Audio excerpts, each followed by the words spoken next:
This is Audible. Pride and Prejudice by Jane Austen. Chapter 1. It is a truth universally acknowledged that a single man in possession of a good fortune must be in want of a wife. However little known the feelings or views of such a man may be on his first entering a neighborhood, this truth is so well fixed in the minds of the surrounding families that he is considered as the rightful property of some one or other of their daughters. "My dear Mr. Bennet," said his lady to him one day, "have you heard that Netherfield Park is let at last?" Mr. Bennet replied that he had not. "But it is," returned she, "for Mrs. Long has just been there, and she told me all about it." Mr. Bennet made no answer. "Do you not want to know who has taken it?" cried his wife impatiently. "You want to tell me, and I have no objection to hearing it." This was invitation enough. "Why, my dear, you must know. Mrs. Long says that Netherfield is taken by a young man of large fortune from the north of England, that he came down on Monday in a chaise and four to see the place, and was so much delighted with it that he agreed with Mr. Morris immediately, and that he is to take possession before Michaelmas, and some of his servants are to be in the house by the end of next week." "What is his name?" "Bingley." "Is he married or single?" "Oh, single, my dear, to be sure. A single man of large fortune, 4,000 or 5,000 a year. What a fine thing for our girls!" "How so? How can it affect them?" "My dear Mr. Bennet," replied his wife, "how can you be so tiresome? You must know that I'm thinking of his marrying one of them." "Is that his design in settling here?" "Design! Nonsense! How can you talk so? But it is very likely that he may fall in love with one of them, and therefore you must visit him as soon as he comes." "I see no occasion for that. You and the girls may go, or you may send them by themselves, which perhaps will be still better, for as you are as handsome as any of them, Mr. Bingley might like you the best of the party." "Oh, my dear, you flatter me. I certainly have had my share of beauty, but I do not pretend to be anything extraordinary now. When a woman has 5 grown-up daughters, she ought to give over thinking of her own beauty." "In such cases a woman has not often much beauty to think of." "But, my dear, you must indeed go and see Mr. Bingley when he comes into the neighborhood." "It is more than I engage for, I assure you." "But consider your daughters! Only think what an establishment it would be for one of them. Sir William and Lady Lucas are determined to go merely on that account, for in general you know that they visit no newcomers. Indeed, you must go, for it will be impossible for us to visit him if you do not." "You are overly scrupulous, surely. I dare say Mr. Bingley will be very glad to see you, and I will send a few lines by you to assure him of my hearty consent to his marrying whichever he chooses of the girls, though I must throw in a good word for my little Lizzie." "I desire you will do no such thing. Lizzie is not a bit better than the others, and I'm sure she's not half so handsome as Jane, nor half so good-humoured as Lydia, but you are always giving her the preference." "They have none of them much to recommend them," replied he. "They're all silly and ignorant like other girls, but Lizzie has something more of quickness than her sisters." "Mr. Bennet, how can you abuse your own children in such a way? You take delight in vexing me. You have no compassion on my poor nerves." "You mistake me, my dear. I have high respect for your nerves. They are my old friends. I have heard you mention them with consideration these 20 years at least." "Oh, you do not know what I suffer." "But I hope you will get over it, and live to see many young men of 4,000 a year come into the neighborhood." "It will be no use to us if 20 such should come, since you will not visit them." "Depend upon it, my dear, that when there are 20, I will visit them all."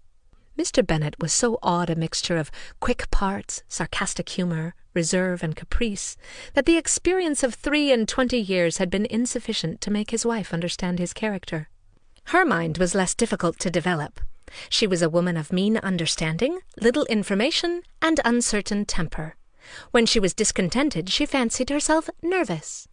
The business of her life was to get her daughters married. Its solace was visiting and news. Chapter 2. Mr. Bennet was among the earliest of those who waited on Mr. Bingley. He had always intended to visit him, though to the last always assuring his wife that he should not go, and till the evening after the visit was paid she had no knowledge of it. It was then disclosed in the following manner. Observing his second daughter employed in trimming a hat, he suddenly addressed her with, "I hope Mr. Bingley will like it, Lizzie." "We are not in a way to know what Mr. Bingley likes," said her mother resentfully, "since we are not to visit." "But you forget, mamma," said Elizabeth, "that we shall meet him at the assemblies, and that Mrs. Long has promised to introduce him." "I do not believe Mrs. Long will do any such thing. She has 2 nieces of her own. She is a selfish, hypocritical woman, and I have no opinion of her." "No more have I," said Mr. Bennet, "and I am glad to find that you do not depend on her serving you." Mrs. Bennet deigned not to make any reply, but unable to contain herself began scolding one of her daughters. "Don't keep coughing so, Kitty, for heaven's sake. Have a little compassion on my nerves. You'll tear them to pieces." "Kitty has no discretion in her coughs," said her father. "She times them ill." "I do not cough for my own amusement," replied Kitty fretfully. "When is your next ball to be, Lizzie?" "Tomorrow fortnight." "Ay, so it is," cried her mother, "and Mrs. Long does not come back till the day before, so it will be impossible for her to introduce him, for she will not know him herself." "Then, my dear, you may have the advantage of your friend, and introduce Mr. Bingley to her." "Impossible, Mr. Bennet! Impossible! When I'm not acquainted with him myself? How can you be so teasing?" "I honour your circumspection. A fortnight's acquaintance is certainly very little. One cannot know what a man really is by the end of a fortnight. But if we do not venture, somebody else will, and after all, Mrs. Long and her nieces must stand their chance, and therefore, as she will think it an act of kindness, if you decline the office, I will take it on myself." The girls stared at their father. Mrs. Bennet only said, "Nonsense! Nonsense!" "What can be the meaning of this emphatic exclamation?" cried he. "Do you consider the forms of introduction and the stress that is laid on them as nonsense? I cannot quite agree with you there. What say you, Mary, for you are a young lady of deep reflection, I know, and read great books, and make extracts." Mary wished to say something very sensible, but knew not how. "While Mary is adjusting her ideas," he continued, "let us return to Mr. Bingley." "I am sick of Mr. Bingley!" cried his wife. "I am sorry to hear that. But why did you not tell me so before? If I had known as much this morning, I certainly would not have called on him. It is very unlucky. But as I have actually paid the visit, we cannot escape the acquaintance now." The astonishment of the ladies was just what he wished. That of Mrs. Bennet perhaps surpassing the rest, though when the first tumult of joy was over she began to declare that it was what she had expected all the while. "How good it was in you, my dear Mr. Bennet! But I knew I should persuade you at last. I was sure you loved your girls too well to neglect such an acquaintance. Well, how pleased I am! And it is such a good joke, too, that you should have gone this morning and never said a word about it till now." "Now, Kitty, you may cough as much as you choose," said Mr. Bennet, and as he spoke he left the room, fatigued with the raptures of his wife. "What an excellent father you have, girls!" said she when the door was shut. "I do not know how you will ever make him amends for his kindness, or me either, for that matter. At our time of life it's not so pleasant, I can tell you, to be making new acquaintances every day. But for your sakes we would do anything. Lydia, my love, though you are the youngest, I dare say Mr. Bingley will dance with you at the next ball." "Oh," said Lydia stoutly, "I'm not afraid, for though I am the youngest, I'm the tallest." The rest of the evening was spent in conjecturing how soon he would return Mr. Bennet's visit, and determining when they should ask him to dinner. Chapter 3. Not all that Mrs. Bennet, however, with the assistance of her 5 daughters, could ask on the subject was sufficient to draw from her husband any satisfactory description of Mr. Bingley.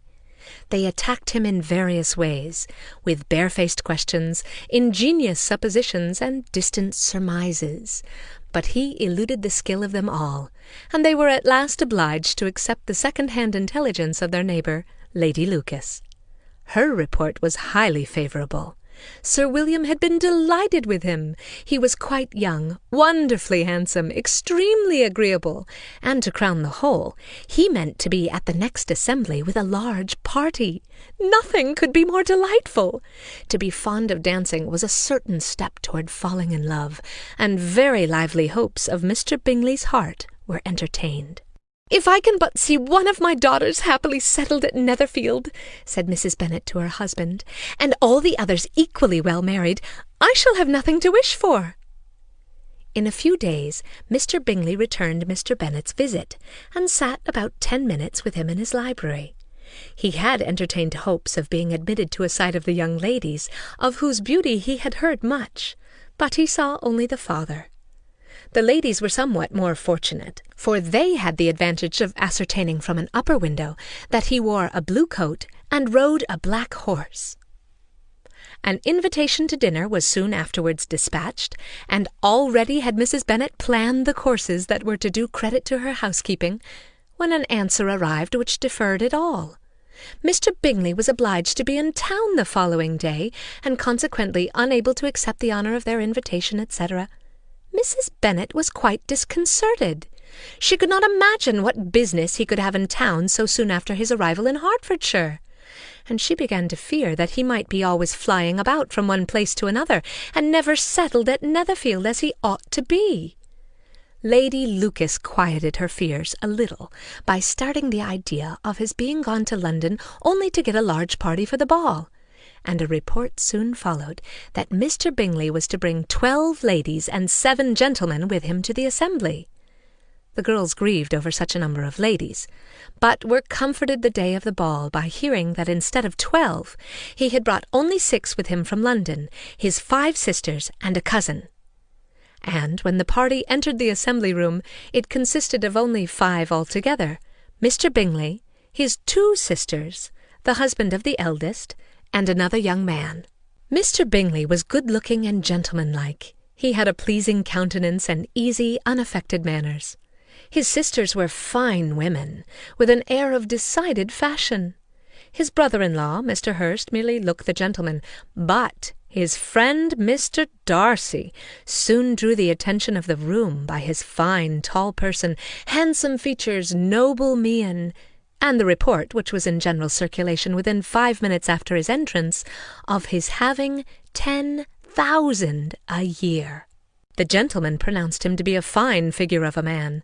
The ladies declared he was much handsomer than Mr. Bingley, and he was looked at with great admiration for about half the evening, till his manners gave a disgust which turned the tide of his popularity, for he was discovered to be proud, to be above his company, and above being pleased, and not all his large estate in Derbyshire could then save him from having a most forbidding, disagreeable countenance, and being unworthy to be compared with his friend.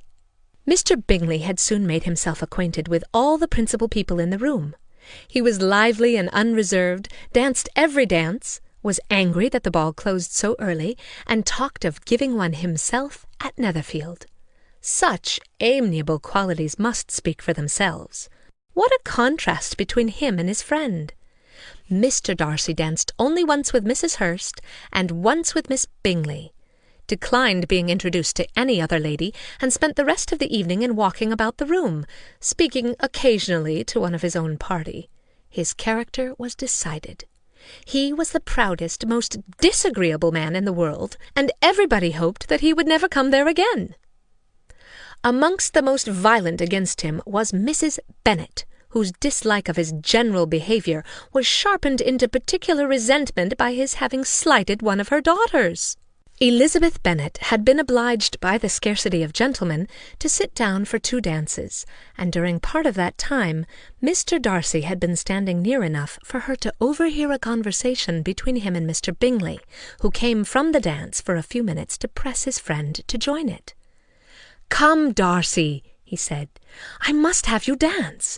I hate to see you standing about by yourself in this stupid manner. You had much better dance." "I certainly shall not. You know how I detest it, unless I am particularly acquainted with my partner. At such an assembly as this it would be insupportable. Your sisters are engaged, and there's not another woman in the room whom it would not be a punishment to me to stand up with." "I would not be so fastidious as you are," cried Bingley, "for a kingdom. Upon my honour, I never met with so many pleasant girls in my life as I have this evening, and there are several of them, you see, uncommonly pretty." "You are dancing with the only handsome girl in the room," said Mr. Darcy, looking at the eldest Miss Bennet. "Oh, she is the most beautiful creature I ever beheld. But there is one of her sisters sitting down just behind you, who is very pretty, and I dare say very agreeable. Do let me ask my partner to introduce you." "Which do you mean?" And turning around, he looked for a moment at Elizabeth, till, catching her eye, he withdrew his own and coldly said, "She is tolerable, but not handsome enough to tempt me. And I am in no humour at present to give consequence to young ladies who are slighted by other men. You had better return to your partner and enjoy her smiles, for you are wasting your time with me." Mr. Bingley followed his advice. Mr. Darcy walked off, and Elizabeth remained with no very cordial feelings toward him.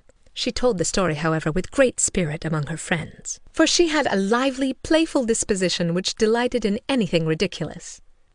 The evening altogether passed off pleasantly to the whole family. Mrs. Bennet had seen her eldest daughter much admired by the Netherfield party. Mr. Bingley had danced with her twice, and she had been distinguished by his sisters. Jane was as much gratified by this as her mother could be, though in a quieter way. Elizabeth felt Jane's pleasure. Mary had heard herself mentioned to Miss Bingley as the most accomplished girl in the neighbourhood, and Catherine and Lydia had been fortunate enough to be never without partners, which was all that they had yet learned to care for at a ball. They returned therefore in good spirits to Longbourn, the village where they lived and of which they were the principal inhabitants. They found Mr. Bennet still up. With a book he was regardless of time, and on the present occasion he had a good deal of curiosity as to the event of an evening which had raised such splendid expectations. He had rather hoped that all of his wife's views on the stranger would be disappointed, but he soon found that he had a very different story to hear. "Oh, my dear Mr. Bennet!"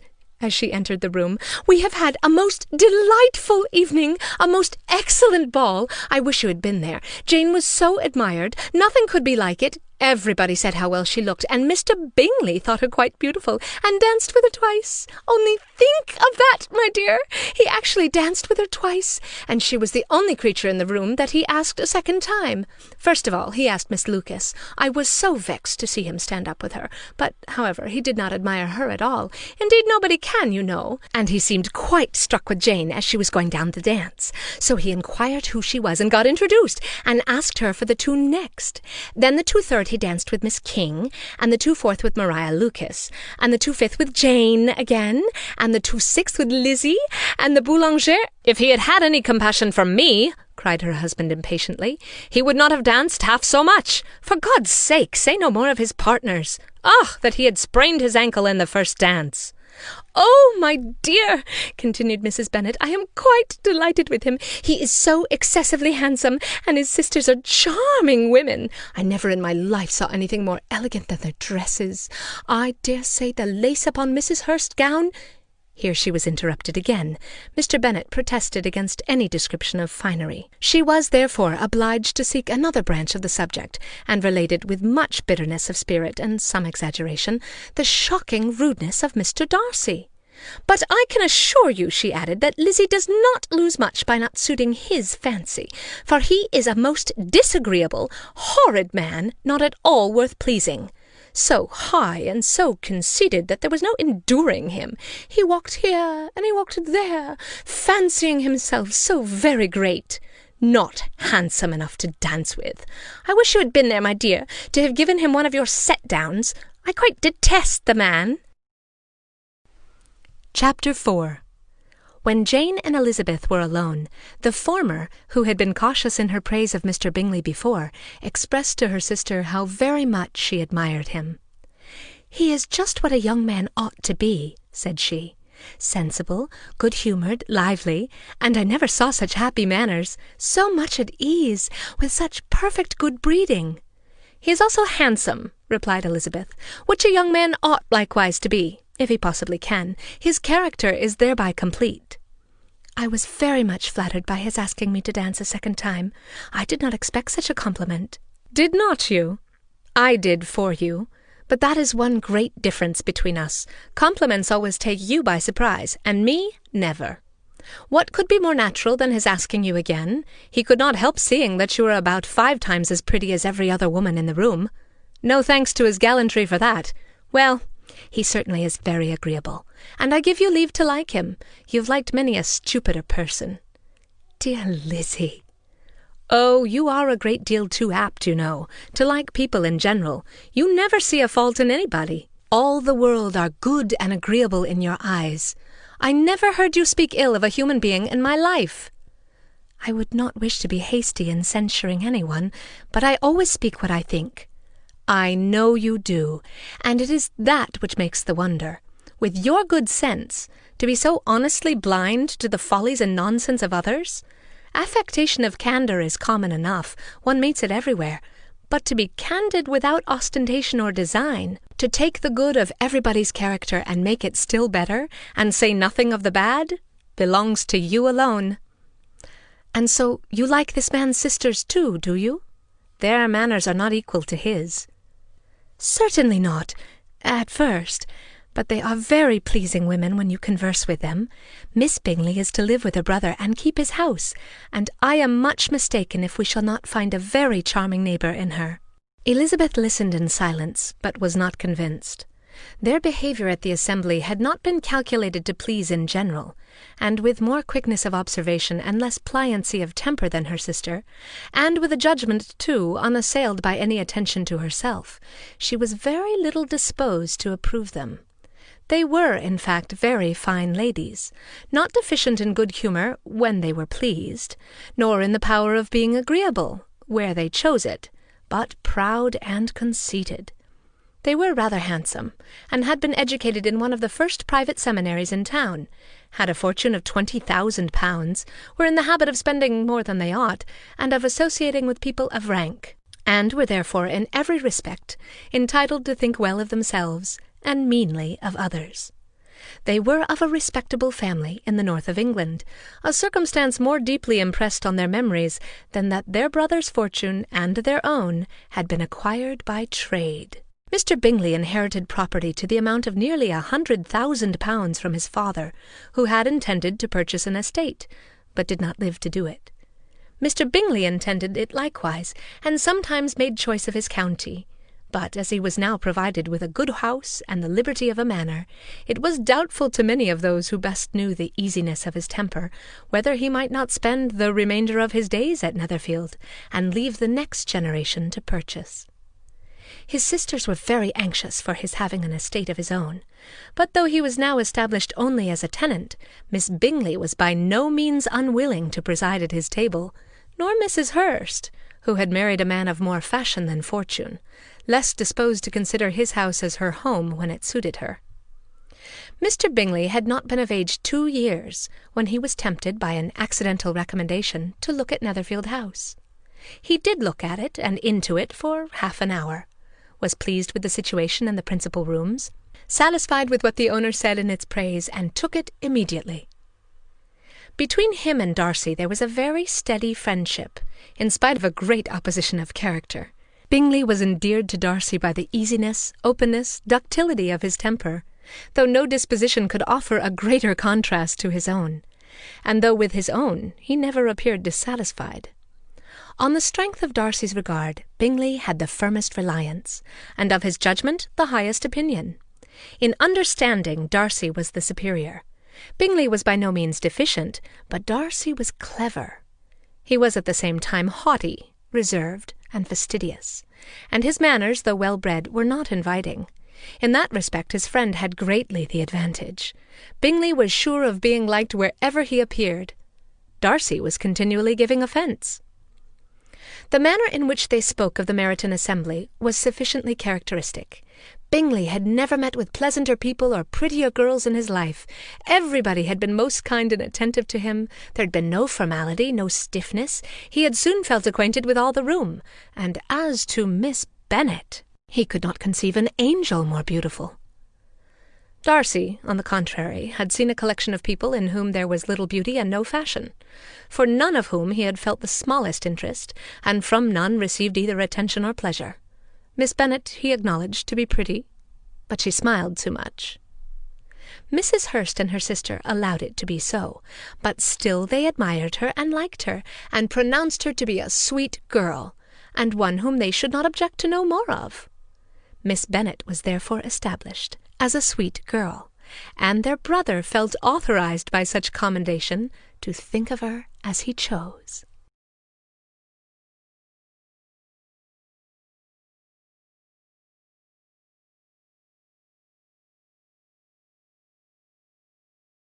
Chapter 5. Within a short walk of Longbourn lived a family with whom the Bennets were particularly intimate. Sir William Lucas had been formerly in trade in Meryton, where he had made a tolerable fortune and risen to the honour of knighthood by an address to the king during his mayoralty. The distinction had perhaps been felt too strongly.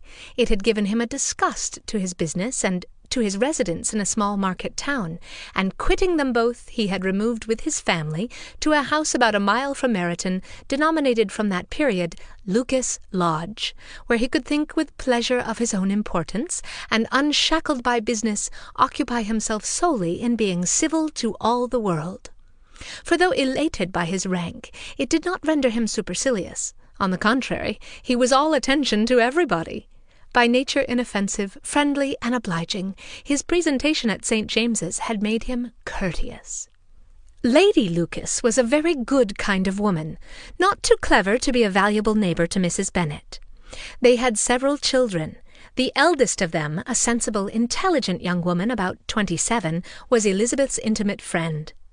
That the Miss Lucases and the Miss Bennets should meet to talk over a ball was absolutely necessary, and the morning after the assembly brought the former to Longbourn to hear and to communicate. "You began the evening well, Charlotte," said Mrs. Bennet with civil self-command to Miss Lucas. "You were Mr. Bingley's first choice." "Yes, and he seemed to like his second better." "Oh, you mean Jane, I suppose, because he danced with her twice. To be sure, that did seem as if he admired her. Indeed, I rather believe he did. I heard something about it, but I hardly know what. Something about Mr. Robinson." "Perhaps you mean what I overheard between him and Mr. Robinson. Did not I mention it to you? Mr. Robinson's asking him how he liked our Meryton assemblies, and whether he did not think there were a great many pretty women in the room, and which he thought the prettiest? And his answering immediately to the last question, 'Oh, the eldest Miss Bennet, beyond a doubt. There cannot be two opinions on that point.'" "Upon my word! Well, that was very decided indeed. That does seem as if— But, however, it may all come to nothing, you know."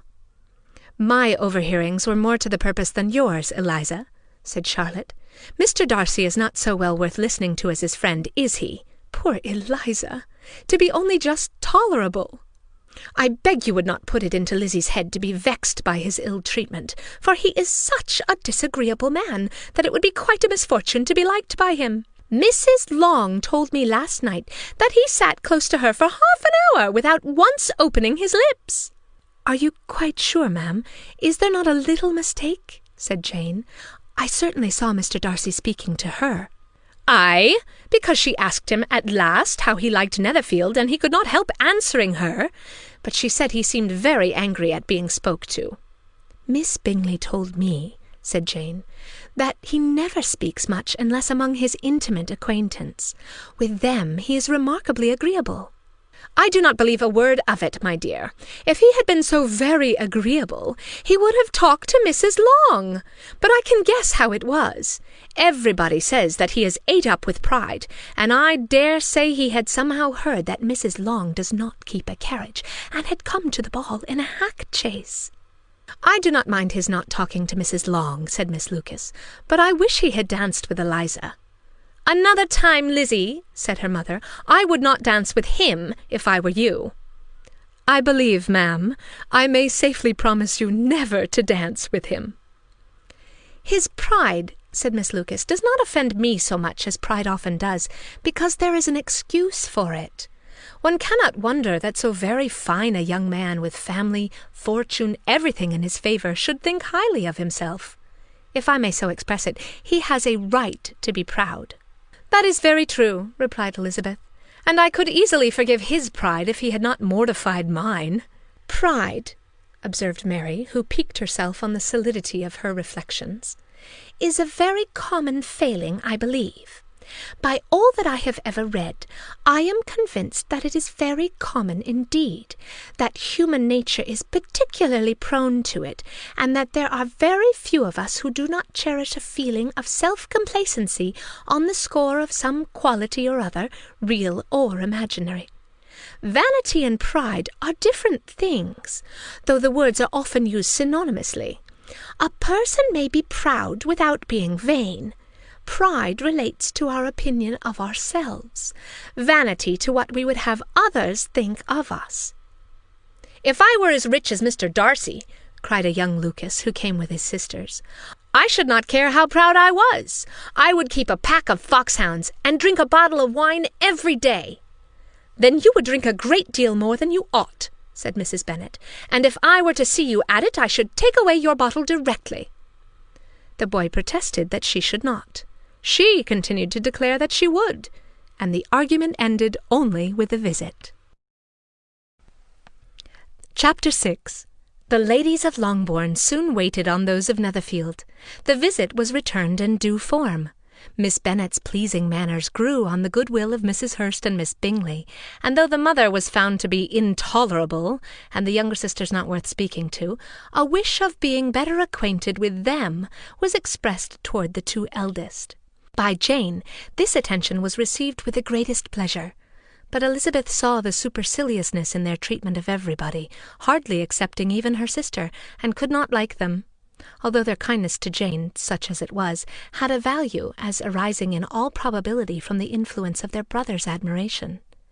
It was generally evident whenever they met that he did admire her, and to her it was equally evident that Jane was yielding to the preference which she had begun to entertain for him from the first, and was in a way to be very much in love, but she considered with pleasure that it was not likely to be discovered by the world, in general, since Jane united with great strength of feeling a composure of temper and a uniform cheerfulness of manner which would guard her from the suspicions of the impertinent.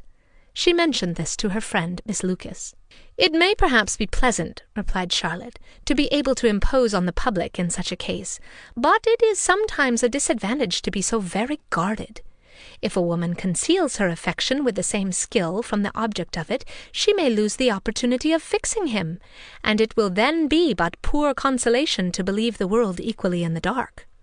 There is so much of gratitude or vanity in almost every attachment that it is not safe to leave any to itself.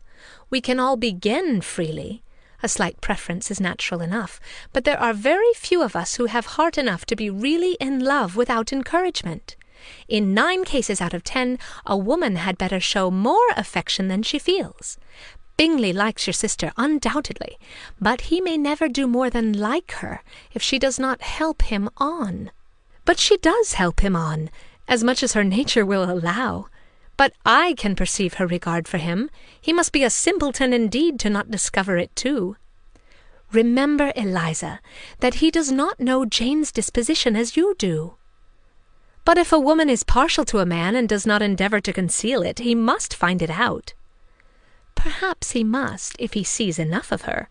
But though Bingley and Jane meet tolerably often, it is never for many hours together, and they always see each other in large mixed parties. It is impossible that every moment should be employed in conversing together. Jane should therefore make the most of every half-hour in which she can command his attention. When she is secure of him, there will be the leisure for falling in love as much as she chooses. "Your plan is a good one," replied Elizabeth, "where nothing is in question but the desire of being well married. And if I were determined to get a rich husband, or any husband, I dare say, I should adopt it. But these are not Jane's feelings. She's not acting by design. As yet she cannot even be certain of the degree of her own regard, nor of its reasonableness. She has known him only a fortnight.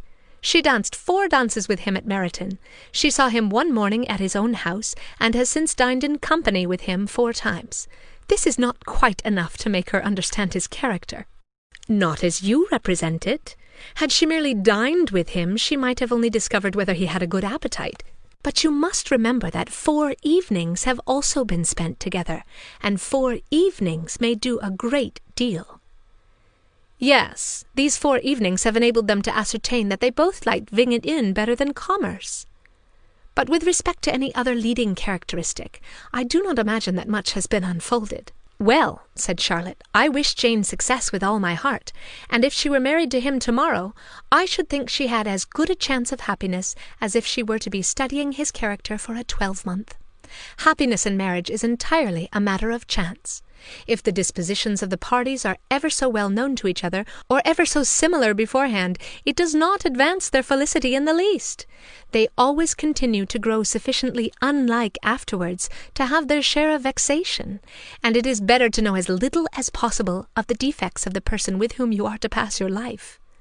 "You make me laugh, Charlotte, but it is not sound. You know it is not sound, and that you would never act in this way yourself." Occupied in observing Mr. Bingley's attentions toward her sister, Elizabeth was far from suspecting that she was herself becoming an object of some interest in the eyes of his friend. Mr. Darcy had at first scarcely allowed her to be pretty. He had looked at her without admiration at the ball, and when they next met he looked at her only to criticize. But no sooner had he made it clear to himself and his friends that she had hardly a good feature in her face, than he began to find it was rendered uncommonly intelligent by the beautiful expression of her dark eyes. To this discovery succeeded some others equally mortifying. Though he had detected with a critical eye more than one failure of perfect symmetry in her form, he was forced to acknowledge her figure to be light and pleasing, and in spite of his asserting that her manners were not those of the fashionable world, he was caught by their easy playfulness. Of this she was perfectly unaware. To her he was only the man who had made himself agreeable nowhere, and who had not thought her handsome enough to dance with. He began to wish to know more of her, and as a step toward conversing with her himself, attended to her conversation with others. His doing so drew her notice. It was at Sir William Lucas's, where a large party were assembled. "What does Mr. Darcy mean," she said to Charlotte, "by listening to my conversation with Colonel Forster?" "That is a question which Mr. Darcy only can answer." "But if he does it any more, I shall certainly let him know that I see what he is about.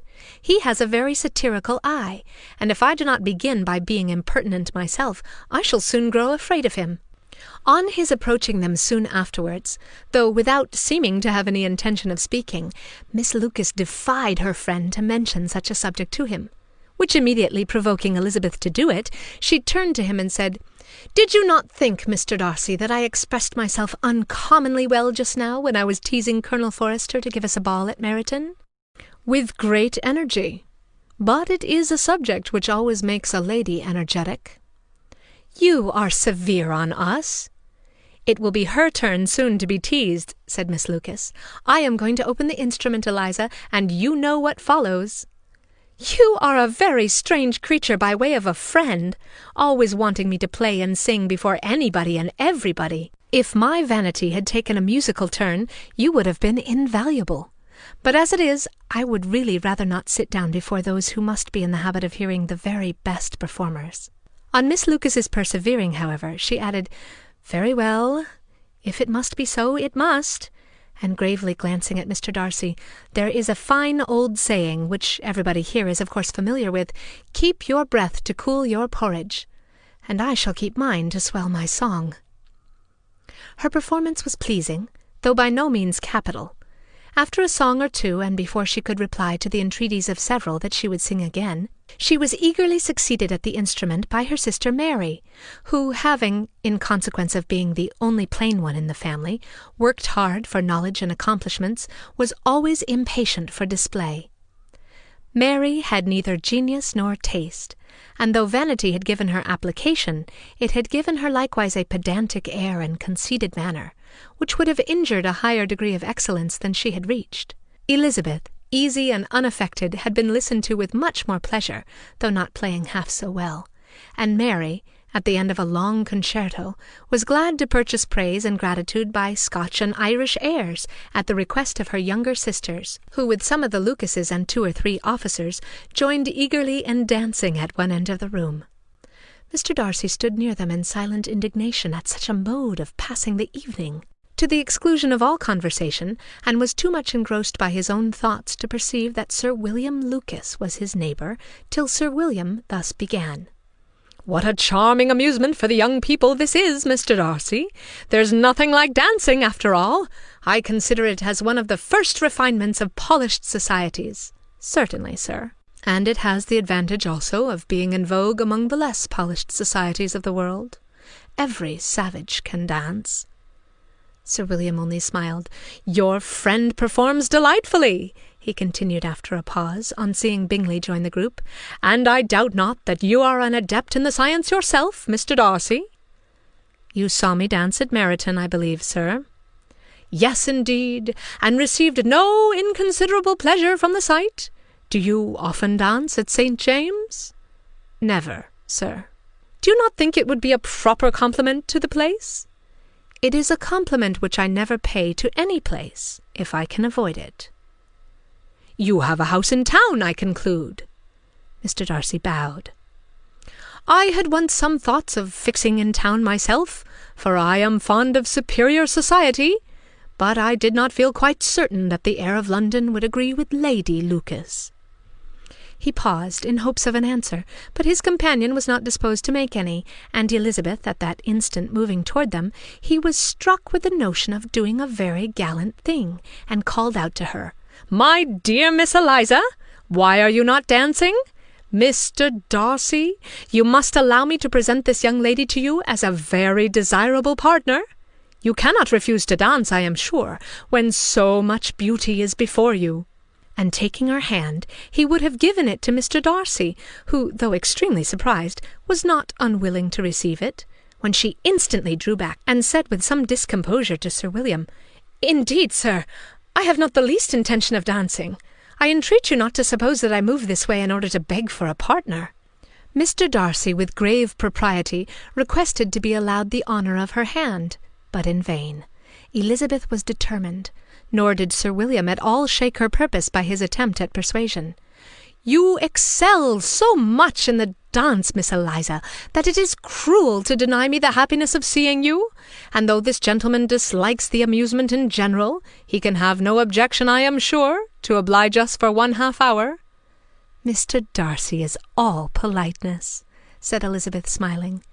"He is indeed, but considering the inducement, my dear Miss Eliza, we cannot wonder at his complaisance, for who would object to such a partner?" Elizabeth looked archly, and turned away. Her resistance had not injured her with the gentleman, and he was thinking of her with some complacency, when thus accosted by Miss Bingley. "I can guess the subject of your reverie." "I should imagine not." "You are considering how insupportable it would be to pass many evenings in this manner, in such society, and indeed I am quite of your opinion. I was never more annoyed. The insipidity and yet the noise, the nothingness and yet the self-importance of all these people. What would I give to hear your strictures on them?" "Your conjecture is totally wrong, I assure you. My mind was more agreeably engaged. I have been meditating on the very great pleasure which a pair of fine eyes in the face of a pretty woman can bestow." Miss Bingley immediately fixed her eyes on his face, and desired he would tell her what lady had the credit of inspiring such reflections. Mr. Darcy replied with great intrepidity, "Miss Elizabeth Bennet." "Miss Elizabeth Bennet!" repeated Miss Bingley. "I am all astonishment. How long has she been such a favourite? And pray when am I to wish you joy?" "That is exactly the question which I expected you to ask. A lady's imagination is very rapid. It jumps from admiration to love, from love to matrimony in a moment. I knew you would be wishing me joy." "Nay, if you are so serious about it, I shall consider the matter as absolutely settled. You will have a charming mother-in-law indeed, and of course she will be always at Pemberley with you." He listened to her with perfect indifference while she chose to entertain herself in this manner, and as his composure convinced her that all was safe, her wit flowed long.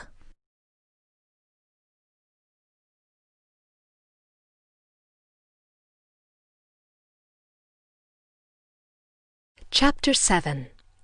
Mr. Bennet's property consisted almost entirely in an estate of 2,000 a year, which, unfortunately for his daughters, was entailed in default of heirs male on a distant relation, and their mother's fortune, though ample for her situation in life, could but ill supply the deficiency of his.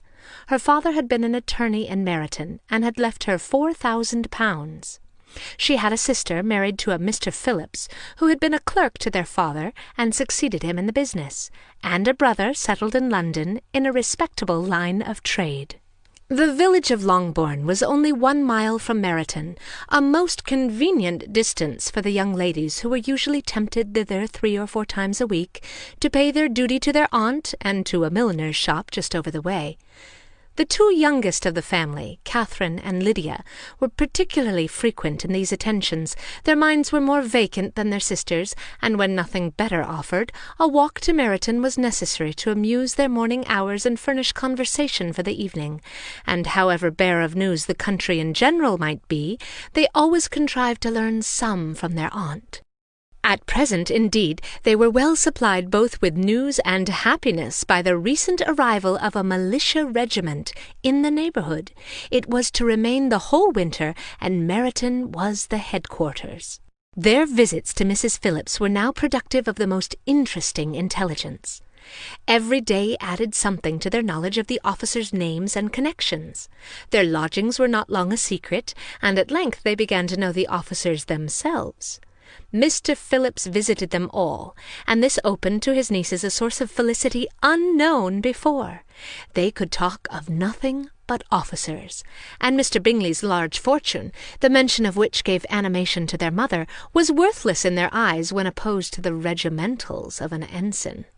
After listening one morning to their effusions on the subject, Mr. Bennet coolly observed, "From all I can collect by your manner of talking, you must be 2 of the silliest girls in the country. I have suspected it some time, but I am now convinced." Catherine was disconcerted and made no answer, but Lydia, with perfect indifference, continued to express her admiration of Captain Carter, and her hope of seeing him in the course of the day, as he was going the next morning to London.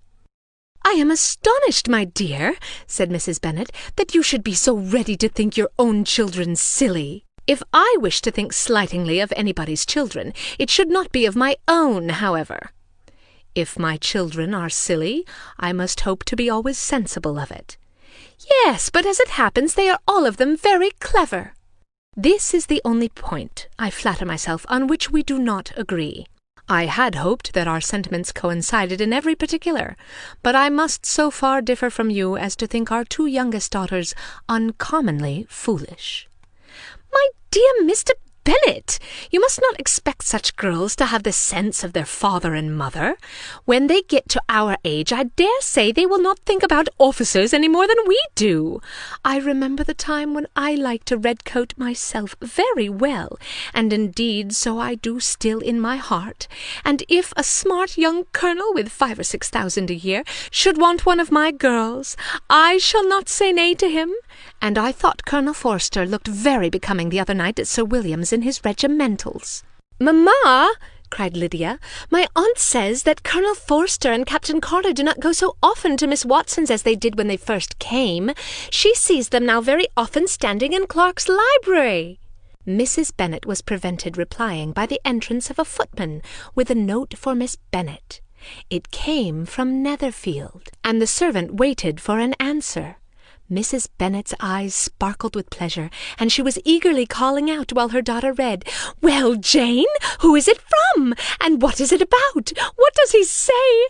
Well, Jane, make haste and tell us. Make haste, my love." "It is from Miss Bingley," said Jane, and then read aloud. "My dear friend, if you are not so compassionate as to dine with Louisa and me, we shall be in danger of hating each other for the rest of our lives, for a whole day's tete-a-tete between two women can never end without a quarrel. Come as soon as you can on the receipt of this. My brother and the gentlemen are to dine with the officers. Yours ever, Caroline Bingley." "With the officers!" cried Lydia. "I wonder my aunt did not tell us of that." "Dining out," said Mrs. Bennet. "That is very unlucky." "Can I have the carriage?" said Jane. "No, my dear, you had better go on horseback, because it seems likely to rain, and then you must stay all night." "That would be a good scheme," said Elizabeth, "if you were sure that they would not offer to send her home." "Oh, but the gentlemen will have Mr. Bingley's chaise to go to Meryton, and the Hursts have no horses to theirs." "I had much rather go in the coach." "But, my dear, your father cannot spare the horses, I am sure. They are wanted in the farm, Mr. Bennet, are they not?" "They are wanted in the farm much oftener than I can get them." "But if you have got them to-day," said Elizabeth, "my mother's purpose will be answered." She did at last extort from her father an acknowledgment that the horses were engaged.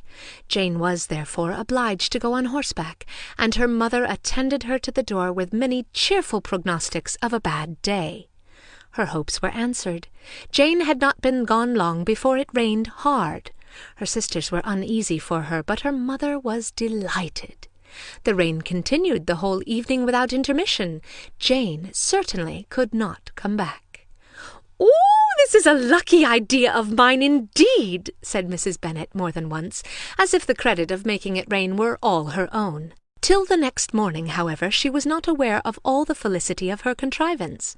Breakfast was scarcely over when a servant from Netherfield brought the following note for Elizabeth. "My dearest Lizzie, I find myself very unwell this morning, which I suppose is to be imputed to my getting wet through yesterday. My kind friends will not hear of my returning home till I am better. They insist also on my seeing Mr. Jones, therefore do not be alarmed if you should hear of his having been to me. And excepting a sore throat and a headache, there's not much the matter with me. Yours, etc." "Well, my dear," said Mr. Bennet, when Elizabeth had read the note aloud, "if your daughter should have a dangerous fit of illness, if she should die, it would be a comfort to know that it was all in the pursuit of Mr. Bingley, and under your orders." "Oh, I am not at all afraid of her dying.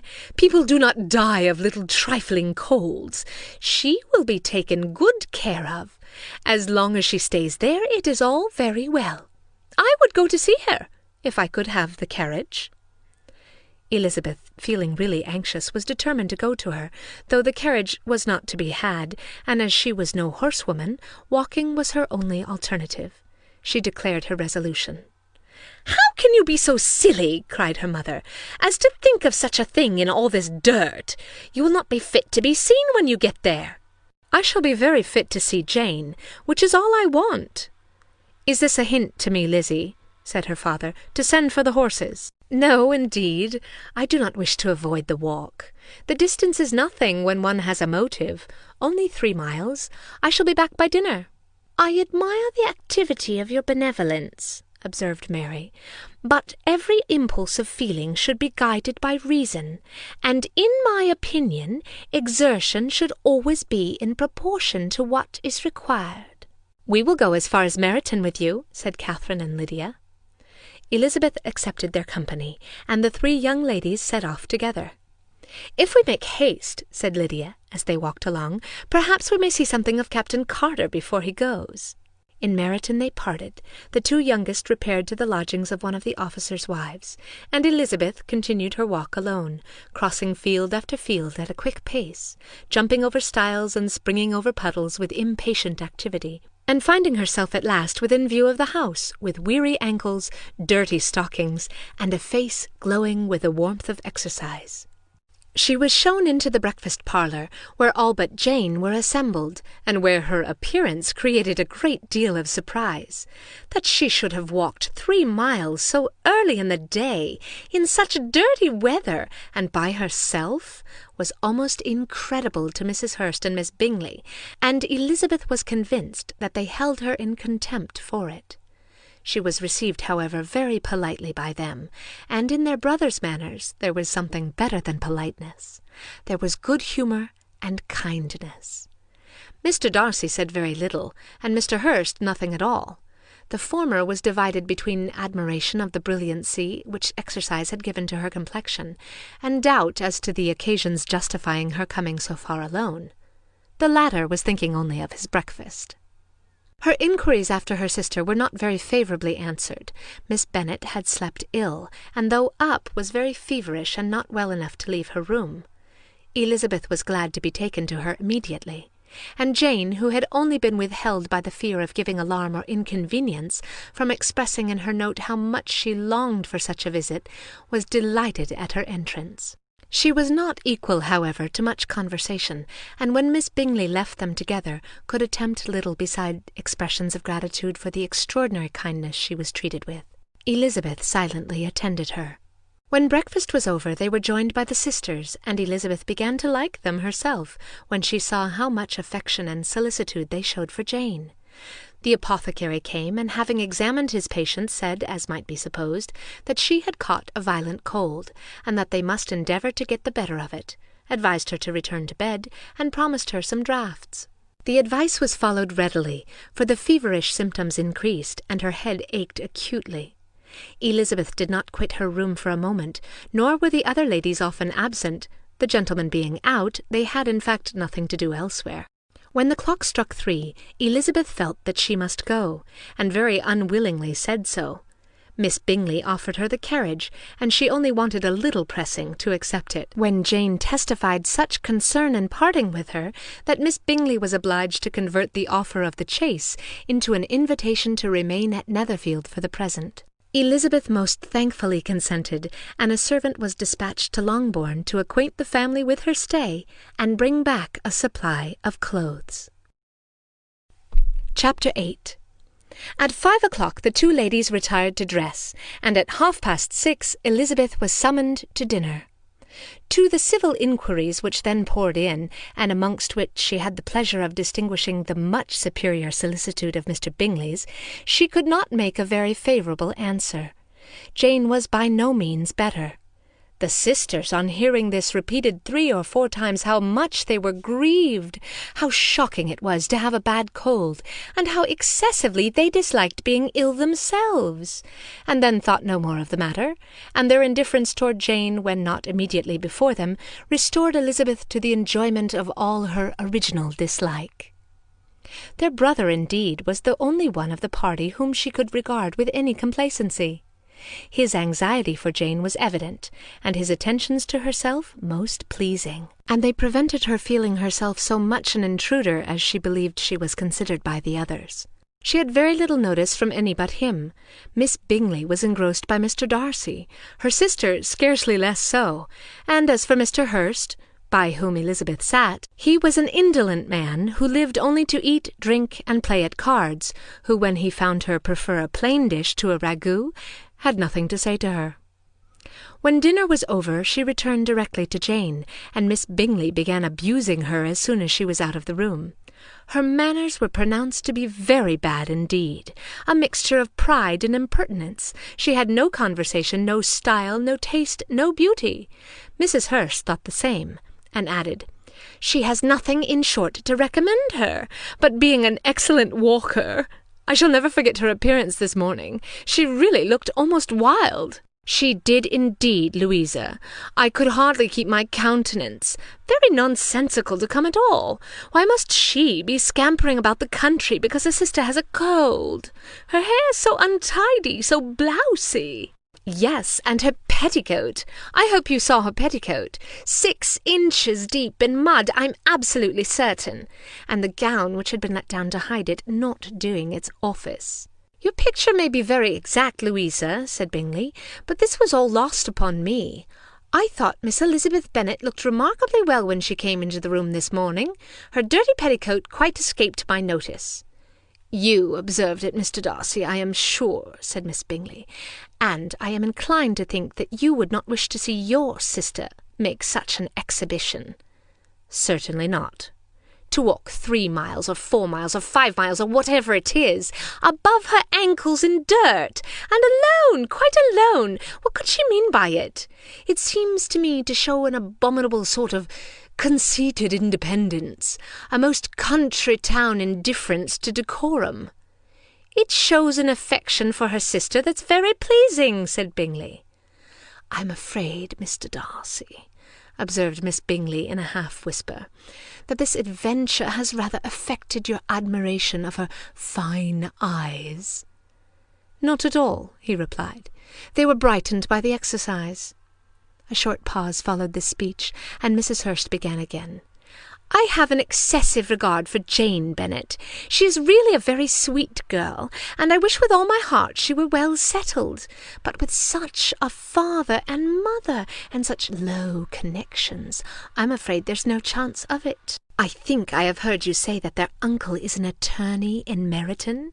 "Yes, and they have another who lives somewhere near Cheapside." "That is capital," added her sister, and they both laughed heartily. "If they had uncles enough to fill all Cheapside," cried Bingley, "it would not make them one jot less agreeable." "But it must very materially lessen their chance of marrying men of any consideration in the world," replied Darcy. To this speech Bingley made no answer, but his sisters gave it their hearty assent, and indulged their mirth for some time at the expense of their dear friend's vulgar relations. With a renewal of tenderness, however, they repaired to her room on leaving the dining-parlour, and sat with her till summoned to coffee. She was still very poorly, and Elizabeth would not quit her at all, till late in the evening, when she had the comfort of seeing her asleep, and when it appeared to her rather right than pleasant that she should go downstairs herself. On entering the drawing-room she found the whole party at loo, and was immediately invited to join them, but suspecting them to be playing high, she declined it, and making her sister the excuse, said she would amuse herself for the short time she could stay below with a book. Mr. Hurst looked at her with astonishment. "Do you prefer reading to cards?" said he. "That is rather singular." "Miss Eliza Bennet," said Miss Bingley, "despises cards. She's a great reader, and has no pleasure in anything else." "I deserve neither such praise nor such censure," cried Elizabeth. "I am not a great reader, and I have pleasure in many things." "In nursing your sister I am sure you have pleasure," said Bingley, "and I hope it will soon be increased by seeing her quite well." Elizabeth thanked him from her heart, and then walked toward the table where a few books were lying. He immediately offered to fetch her others, all that his library afforded. "And I wish my collection were larger for your benefit and my own credit, but I am an idle fellow, and though I have not many, I have more than I ever look into." Elizabeth assured him that she could suit herself perfectly with those in the room. "I am astonished," said Miss Bingley, "that my father should have left so small a collection of books. What a delightful library you have at Pemberley, Mr. Darcy." "It ought to be good," he replied. "It has been the work of many generations." "And then you have added so much to it yourself. You're always buying books." "I cannot comprehend the neglect of a family library in such days as these." "Neglect! I am sure you neglect nothing that can add to the beauties of that noble place. Charles, when you build your house, I wish it may be half as delightful as Pemberley." "I wish it may. But I would really advise you to make your purchase in that neighbourhood, and take Pemberley for a kind of model. There is not a finer county in England than Derbyshire." "With all my heart. I will buy Pemberley if Darcy will sell it." "I am talking of possibilities, Charles." "Upon my word, Caroline, I should think it more possible to get Pemberley by purchase than by imitation." Elizabeth was so much caught by what passed as to leave her very little attention for her book, and soon laying it wholly aside, she drew near the card-table, and stationed herself between Mr. Bingley and his eldest sister, to observe the game. "Is Miss Darcy much grown since the spring?" said Miss Bingley. "Will she be as tall as I am?" "I think she will," She is now about Miss Elizabeth Bennet's height, or rather taller. How I long to see her again! I never met with anybody who delighted me so much. Such a countenance, such manners, and so extremely accomplished for her age. Her performance on the pianoforte is exquisite. It's amazing to me, said Bingley, how young ladies can have patience to be so very accomplished as they all are. All young ladies accomplished? My dear Charles, what do you mean? Yes, all of them, I think. They all paint tables, cover screens, and net purses. I scarcely know anyone who cannot do all this, and I'm sure I never heard a young lady spoken of for the first time without being informed that she was very accomplished. Your list of the common extent of accomplishments, said Darcy, has too much truth. The word is applied to many a woman who deserves it no otherwise than by netting a purse or covering a screen. But I am very far from agreeing with you in your estimation of ladies in general. I cannot boast of knowing more than half a dozen in the whole range of my acquaintance that are really accomplished. Nor I am sure, said Miss Bingley. Then, observed Elizabeth, you must comprehend a great deal in your idea of an accomplished woman. Yes, I do comprehend a great deal in it. Oh, certainly, cried his faithful assistant. No one can be really esteemed accomplished who does not greatly surpass what is usually met with. A woman must have a thorough knowledge of music, singing, drawing, dancing, and all the modern languages, to deserve the word. And besides all this, she must possess a certain something in her air and manner of walking, the tone of her voice, her address and expressions, or the word will be but half deserved. All this she must possess, added Darcy, and to all this she must yet add something more substantial, in the improvement of her mind by extensive reading. I am no longer surprised at your knowing only 6 accomplished women. I rather wonder now at your knowing any. Are you so severe upon your own sex as to doubt the possibility of all this? I never saw such a woman. I never saw such capacity and taste and application and elegance as you describe, united. Mrs. Hurst and Miss Bingley both cried out against the injustice of her implied doubt, and were both protesting that they knew many women who answered this description, when Mr. Hurst called them to order with bitter complaints of their inattention to what was going forward. As all conversation was thereby at an end, Elizabeth soon afterward left the room. Eliza Bennet, said Miss Bingley, when the door was closed on her, is one of those young ladies who seek to recommend themselves to the other sex by undervaluing their own, and with many men I dare say it succeeds. But in my opinion it is a paltry device, a very mean art. Undoubtedly, replied Darcy, to whom this remark was chiefly addressed. There is meanness in all the arts which ladies sometimes condescend to employ for captivation. Whatever bears affinity to cunning is despicable.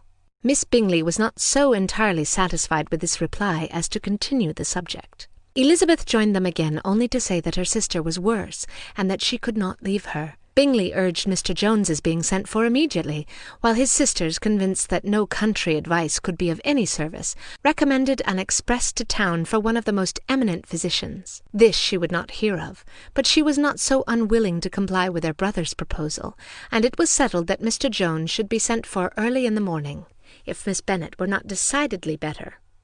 Bingley was quite uncomfortable. His sisters declared that they were miserable. They solaced their wretchedness, however, by duets after supper, while he could find no better relief to his feelings than by giving his housekeeper directions that every possible attention might be paid to the sick lady and her sister.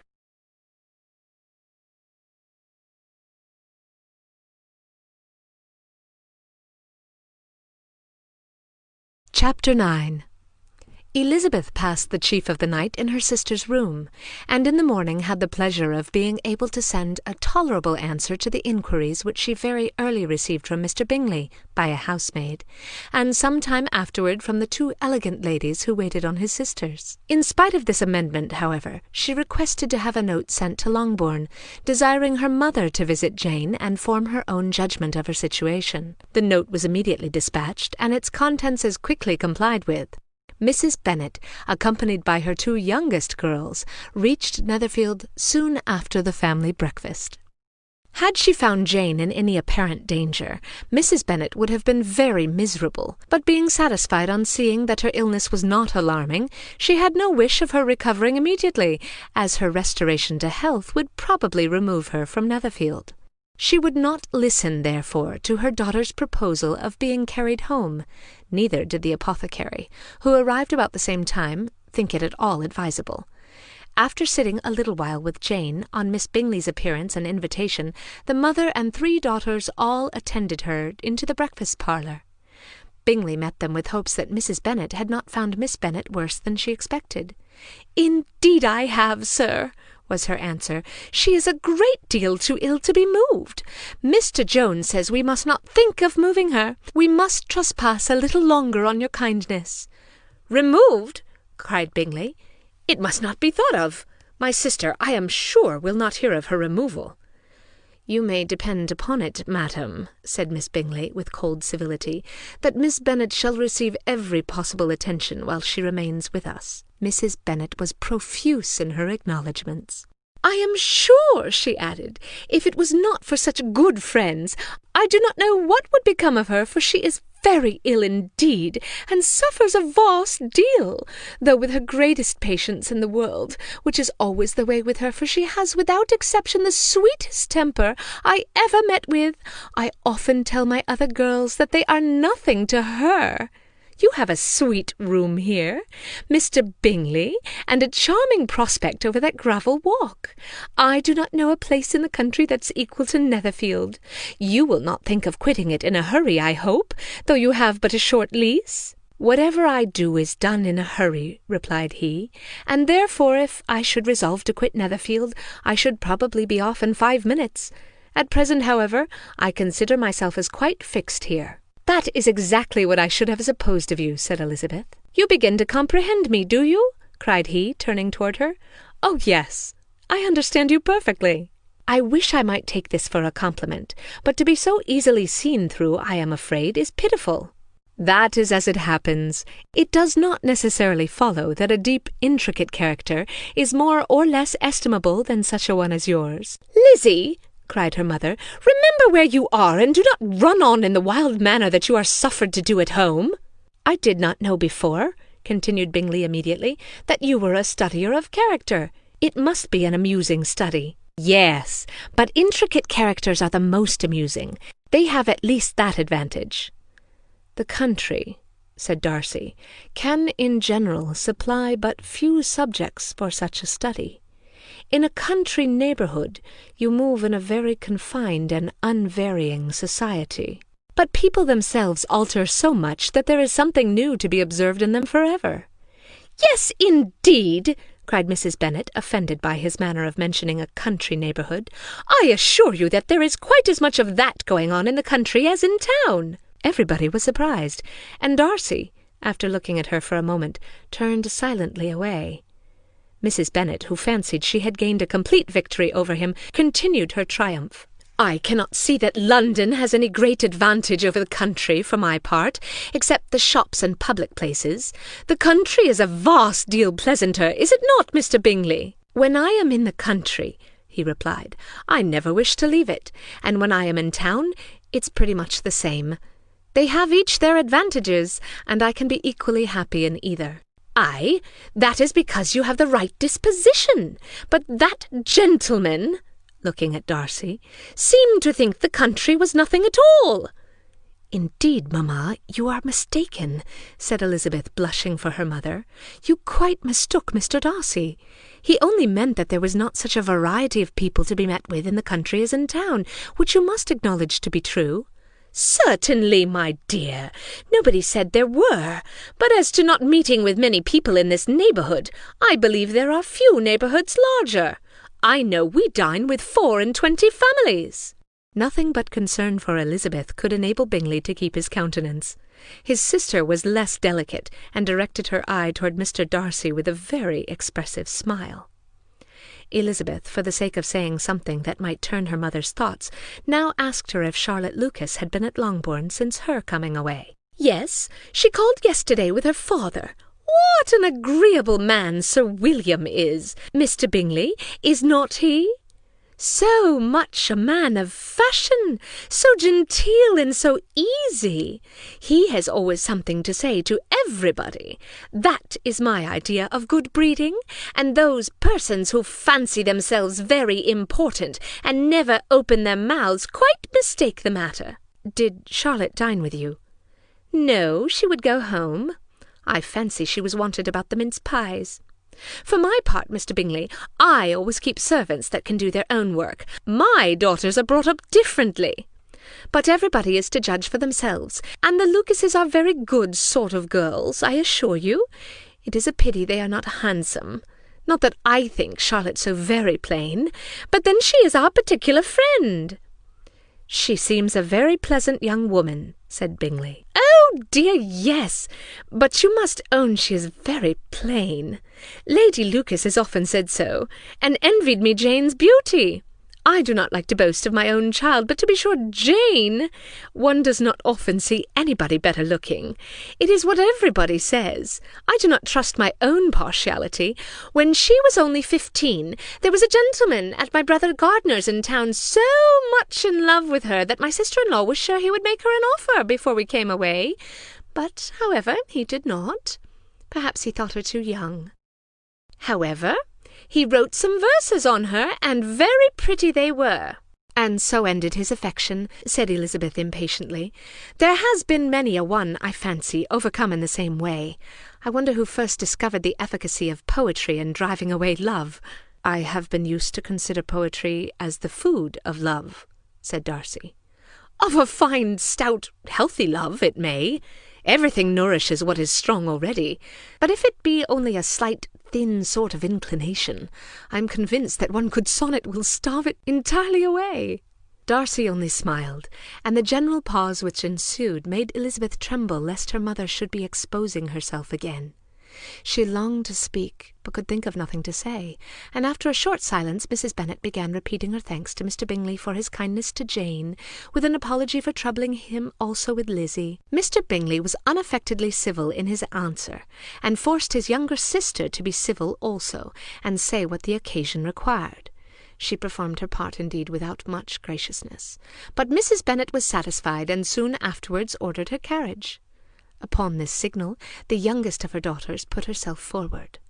The two girls had been whispering to each other during the whole visit, and the result of it was that the youngest should tax Mr. Bingley with having promised on his first coming into the country to give a ball at Netherfield. Lydia was a stout, well-grown girl of 15, with a fine complexion and good-humoured countenance, a favourite with her mother, whose affection had brought her into public at an early age.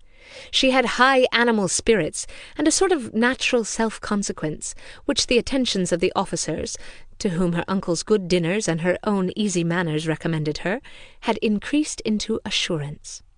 She was very equal, therefore, to address Mr. Bingley on the subject of the ball, and abruptly reminded him of his promise, adding that it would be the most shameful thing in the world if he did not keep it. His answer to this sudden attack was delightful to their mother's ear. "I am perfectly ready, I assure you, to keep my engagement. And when your sister is recovered, you shall, if you please, name the very day of the ball.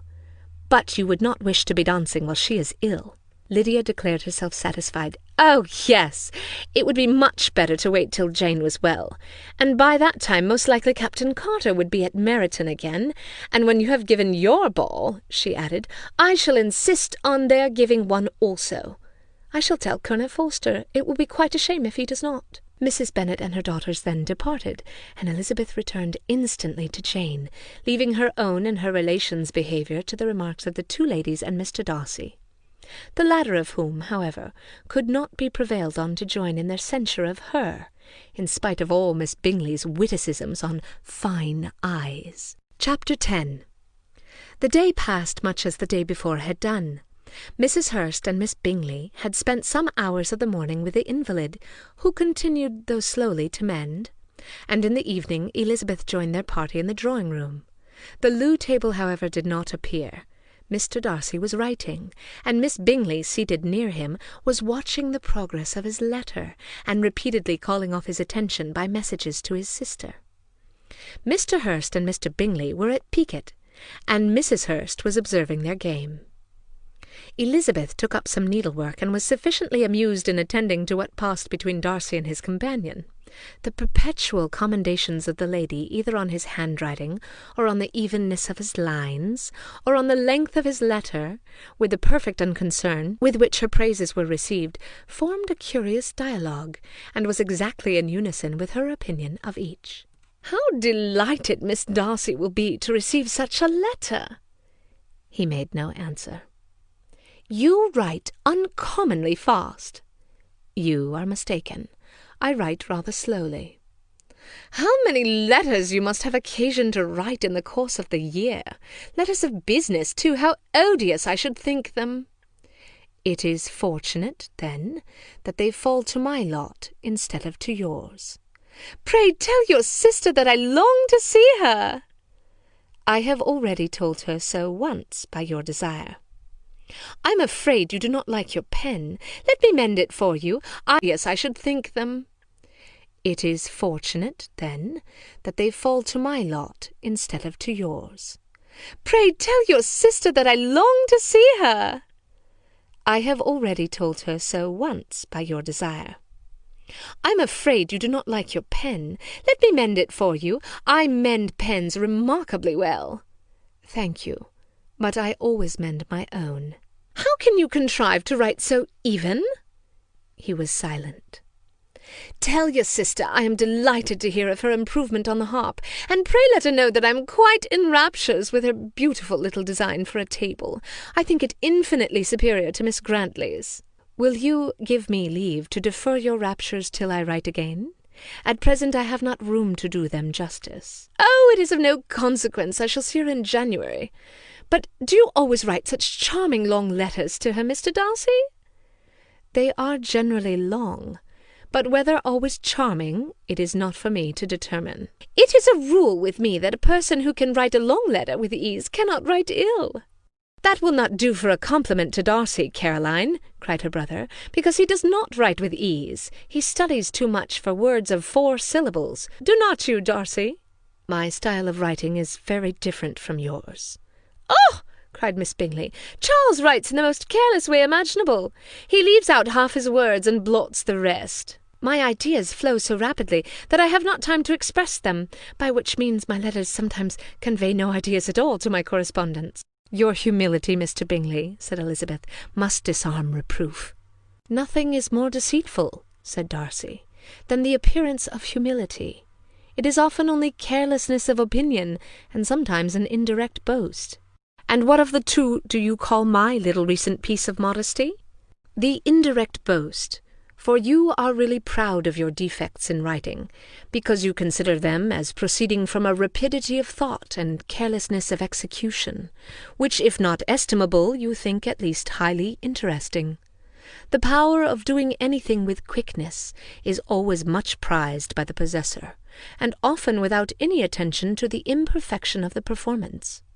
When you told Mrs. Bennet this morning that if you ever resolved on quitting Netherfield you should be gone in 5 minutes, you meant it to be a sort of panegyric, of compliment to yourself.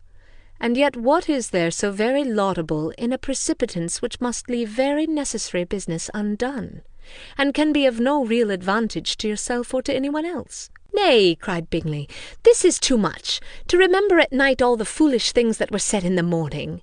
And yet, upon my honour, I believed what I said of myself to be true, and I believe it at this moment.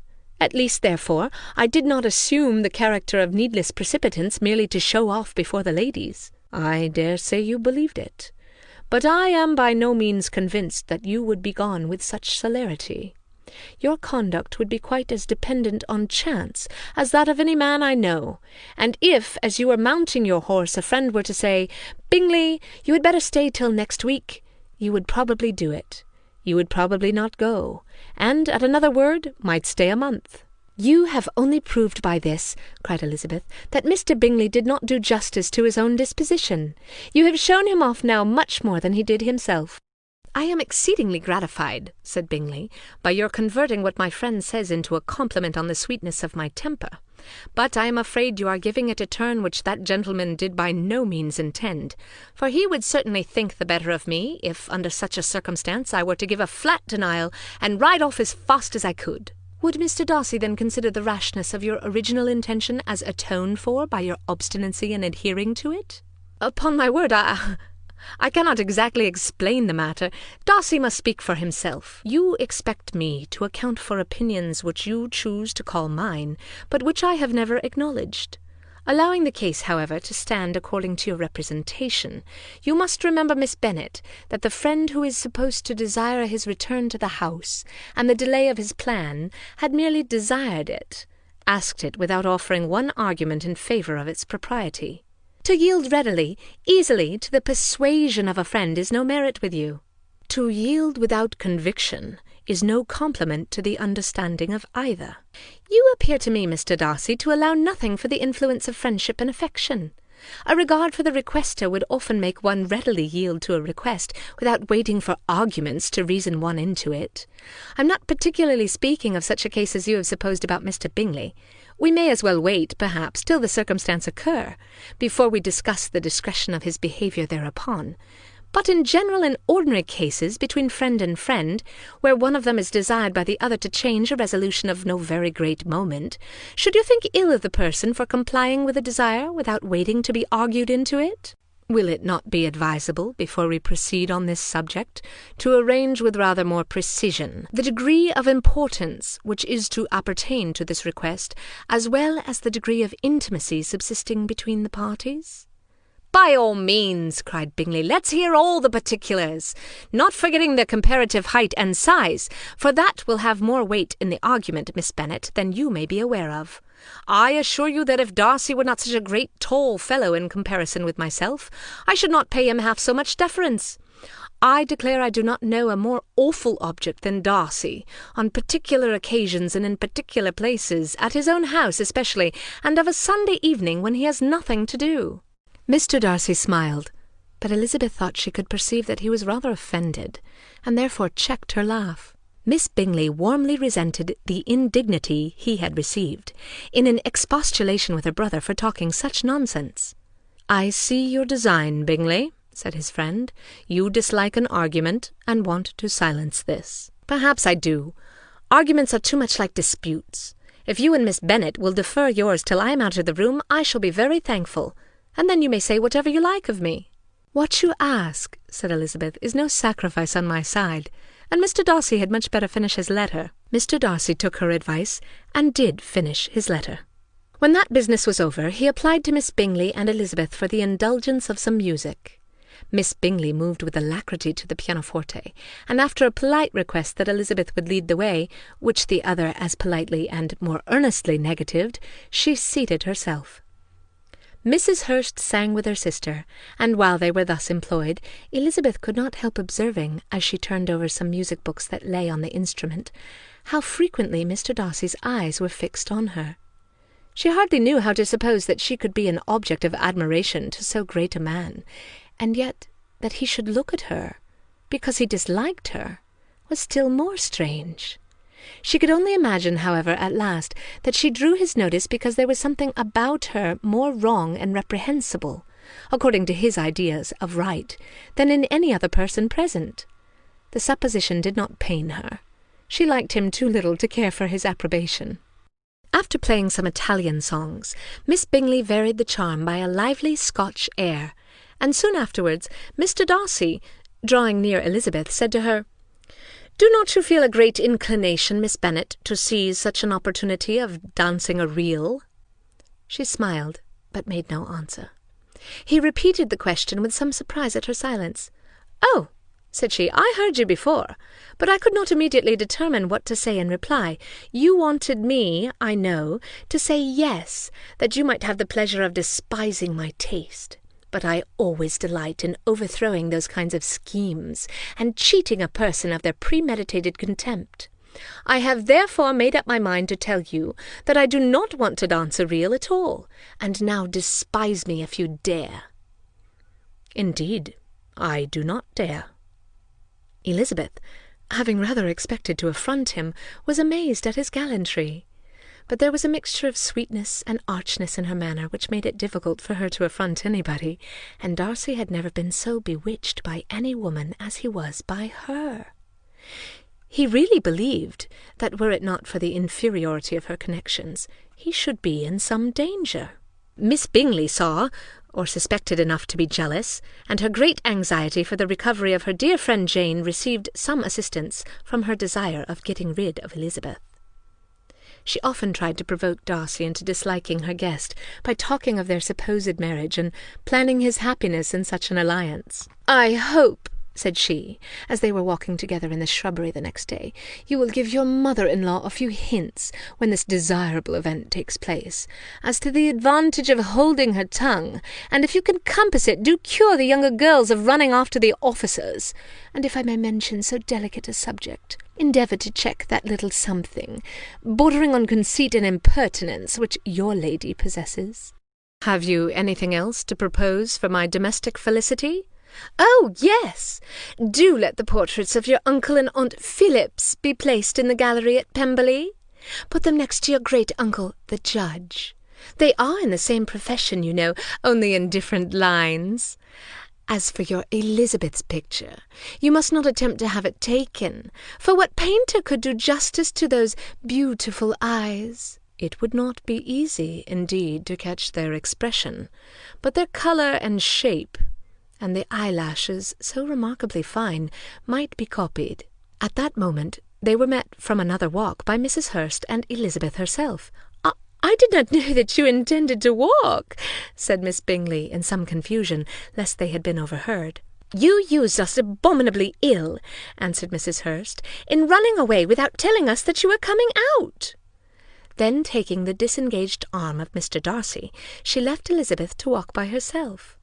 The path just admitted 3. Mr. Darcy felt their rudeness, and immediately said, "This walk is not wide enough for our party. We had better go into the avenue." But Elizabeth, who had not the least inclination to remain with them, laughingly answered, "No, stay where you are. You're charmingly grouped, and appear to uncommon advantage. The picturesque would be spoilt by admitting a fourth. Good-bye." She then ran gaily off, rejoicing as she rambled about in the hope of being at home again in a day or 2. Jane was already so much recovered as to intend leaving her room for a couple of hours that evening.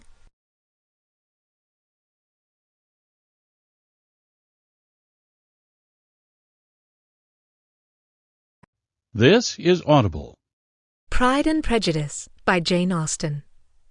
Chapter 1. It is a truth universally acknowledged that a single man in possession of a good fortune must be in want of a wife. However little known the feelings or views of such a man may be on his first entering a neighbourhood, this truth is so well fixed in the minds of the surrounding families that he is considered as the rightful property of some one or other of their daughters. "My dear Mr. Bennet," said his lady to him one day, "have you heard that Netherfield Park is let at last?" Mr. Bennet replied that he had not. "But it is," returned she, "for Mrs. Long has just been there, and she told me all about it." Mr. Bennet made no answer. "Do you not want to know who has taken it?" cried his wife impatiently. "You want to tell me, and I have no objection to hearing it." This was invitation enough. "Why, my dear, you must know. Mrs. Long says that Netherfield is taken by a young man of large fortune from the north of England, that he came down on Monday in a chaise and 4 to see the place, and was so much delighted with it that he agreed with Mr. Morris immediately, and that he is to take possession before Michaelmas, and some of his servants are to be in the house by the end of next week." "What is his name?" "Bingley." "Is he married or single?" "Oh, single, my dear, to be sure. A single man of large fortune, 4,000 or 5,000 a year. What a fine thing for our girls!" "How so? How can it affect them?" "My dear Mr. Bennet," replied his wife, "how can you be so tiresome? You must know that I'm thinking of his marrying one of them." "Is that his design in settling here?" "Design! Nonsense! How can you talk so? But it is very likely that he may fall in love with one of them, and therefore you must visit him as soon as he comes." "I see no occasion for that. You and the girls may go, or you may send them by themselves, which perhaps will be still better, for as you are as handsome as any of them, Mr. Bingley might like you the best of the party." "Oh, my dear, you flatter me. I certainly have had my share of beauty, but I do not pretend to be anything extraordinary now. When a woman has 5 grown-up daughters, she ought to give over thinking of her own beauty." "In such cases a woman has not often much beauty to think of." "But, my dear, you must indeed go and see Mr. Bingley when he comes into the neighbourhood." "It is more than I engage for, I assure you." "But consider your daughters! Only think what an establishment it would be for one of them." Sir William and Lady Lucas are determined to go merely on that account, for in general you know that they visit no newcomers. Indeed, you must go, for it will be impossible for us to visit him if you do not." "You are overly scrupulous, surely. I dare say Mr. Bingley will be very glad to see you, and I will send a few lines by you to assure him of my hearty consent to his marrying whichever he chooses of the girls, though I must throw in a good word for my little Lizzie." "I desire you will do no such thing. Lizzie is not a bit better than the others, and I'm sure she's not half so handsome as Jane, nor half so good-humoured as Lydia, but you are always giving her the preference." "They have none of them much to recommend them," replied he. "They're all silly and ignorant like other girls, but Lizzie has something more of quickness than her sisters." "Mr. Bennet, how can you abuse your own children in such a way? You take delight in vexing me. You have no compassion on my poor nerves." "You mistake me, my dear. I have high respect for your nerves. They are my old friends. I have heard you mention them with consideration these 20 years at least." "Oh, you do not know what I suffer." "But I hope you will get over it, and live to see many young men of 4,000 a year come into the neighbourhood." "It will be no use to us if 20 such should come, since you will not visit them." "Depend upon it, my dear, that when there are 20, I will visit them all." Mr. Bennet was so odd a mixture of quick parts, sarcastic humour, reserve, and caprice, that the experience of 23 years had been insufficient to make his wife understand his character. Her mind was less difficult to develop. She was a woman of mean understanding, little information, and uncertain temper. When she was discontented, she fancied herself nervous. The business of her life was to get her daughters married. Its solace was visiting and news. Chapter 2. Mr. Bennet was among the earliest of those who waited on Mr. Bingley. He had always intended to visit him, though to the last always assuring his wife that he should not go, and till the evening after the visit was paid she had no knowledge of it. It was then disclosed in the following manner. Observing his second daughter employed in trimming a hat, he suddenly addressed her with, "I hope Mr. Bingley will like it, Lizzie." "We are not in a way to know what Mr. Bingley likes," said her mother resentfully, "since we are not to visit." "But you forget, mamma," said Elizabeth, "that we shall meet him at the assemblies, and that Mrs. Long has promised to introduce him." "I do not believe Mrs. Long will do any such thing. She has 2 nieces of her own. She is a selfish, hypocritical woman, and I have no opinion of her." "No more have I," said Mr. Bennet, "and I am glad to find that you do not depend on her serving you." Mrs. Bennet deigned not to make any reply, but unable to contain herself began scolding one of her daughters. "Don't keep coughing so, Kitty, for heaven's sake. Have a little compassion on my nerves. You'll tear them to pieces." "Kitty has no discretion in her coughs," said her father. "She times them ill." "I do not cough for my own amusement," replied Kitty fretfully. "When is your next ball to be, Lizzie?" "Tomorrow fortnight." "Ay, so it is," cried her mother, "and Mrs. Long does not come back till the day before, so it will be impossible for her to introduce him, for she will not know him herself." "Then, my dear, you may have the advantage of your friend, and introduce Mr. Bingley to her." "Impossible, Mr. Bennet! Impossible! When I'm not acquainted with him myself? How can you be so teasing?" "I honour your circumspection. A fortnight's acquaintance is certainly very little." One cannot know what a man really is by the end of a fortnight. But if we do not venture, somebody else will, and after all, Mrs. Long and her nieces must stand their chance. And therefore, as she will think it an act of kindness, if you decline the office, I will take it on myself." The girls stared at their father. Mrs. Bennet only said, "Nonsense! Nonsense!" "What can be the meaning of this emphatic exclamation?" cried he. "Do you consider the forms of introduction and the stress that is laid on them as nonsense? I cannot quite agree with you there. What say you, Mary, for you are a young lady of deep reflection, I know, and read great books, and make extracts." Mary wished to say something very sensible, but knew not how. "While Mary is adjusting her ideas," he continued, "let us return to Mr. Bingley." "I am sick of Mr. Bingley!" cried his wife. "I am sorry to hear that. But why did you not tell me so before? If I had known as much this morning, I certainly would not have called on him. It is very unlucky. But as I have actually paid the visit, we cannot escape the acquaintance now." The astonishment of the ladies was just what he wished, that of Mrs. Bennet perhaps surpassing the rest, though when the first tumult of joy was over, she began to declare that it was what she had expected all the while. "How good it was in you, my dear Mr. Bennet! But I knew I should persuade you at last. I was sure you loved your girls too well to neglect such an acquaintance. Well, how pleased I am! And it is such a good joke, too, that you should have gone this morning and never said a word about it till now." "Now, Kitty, you may cough as much as you choose," said Mr. Bennet, and as he spoke he left the room, fatigued with the raptures of his wife. "What an excellent father you have, girls!" said she when the door was shut. "I do not know how you will ever make him amends for his kindness, or me either, for that matter. At our time of life it's not so pleasant, I can tell you, to be making new acquaintances every day. But for your sakes we would do anything. Lydia, my love, though you are the youngest, I dare say Mr. Bingley will dance with you at the next ball." "Oh," said Lydia stoutly, "I'm not afraid, for though I am the youngest, I'm the tallest." The rest of the evening was spent in conjecturing how soon he would return Mr. Bennet's visit, and determining when they should ask him to dinner.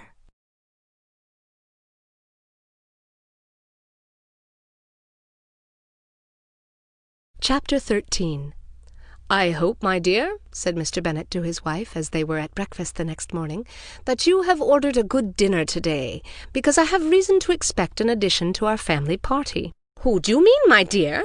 I know of nobody that's coming, I'm sure, unless Charlotte Lucas should happen to call in, and I hope my dinners are good enough for her.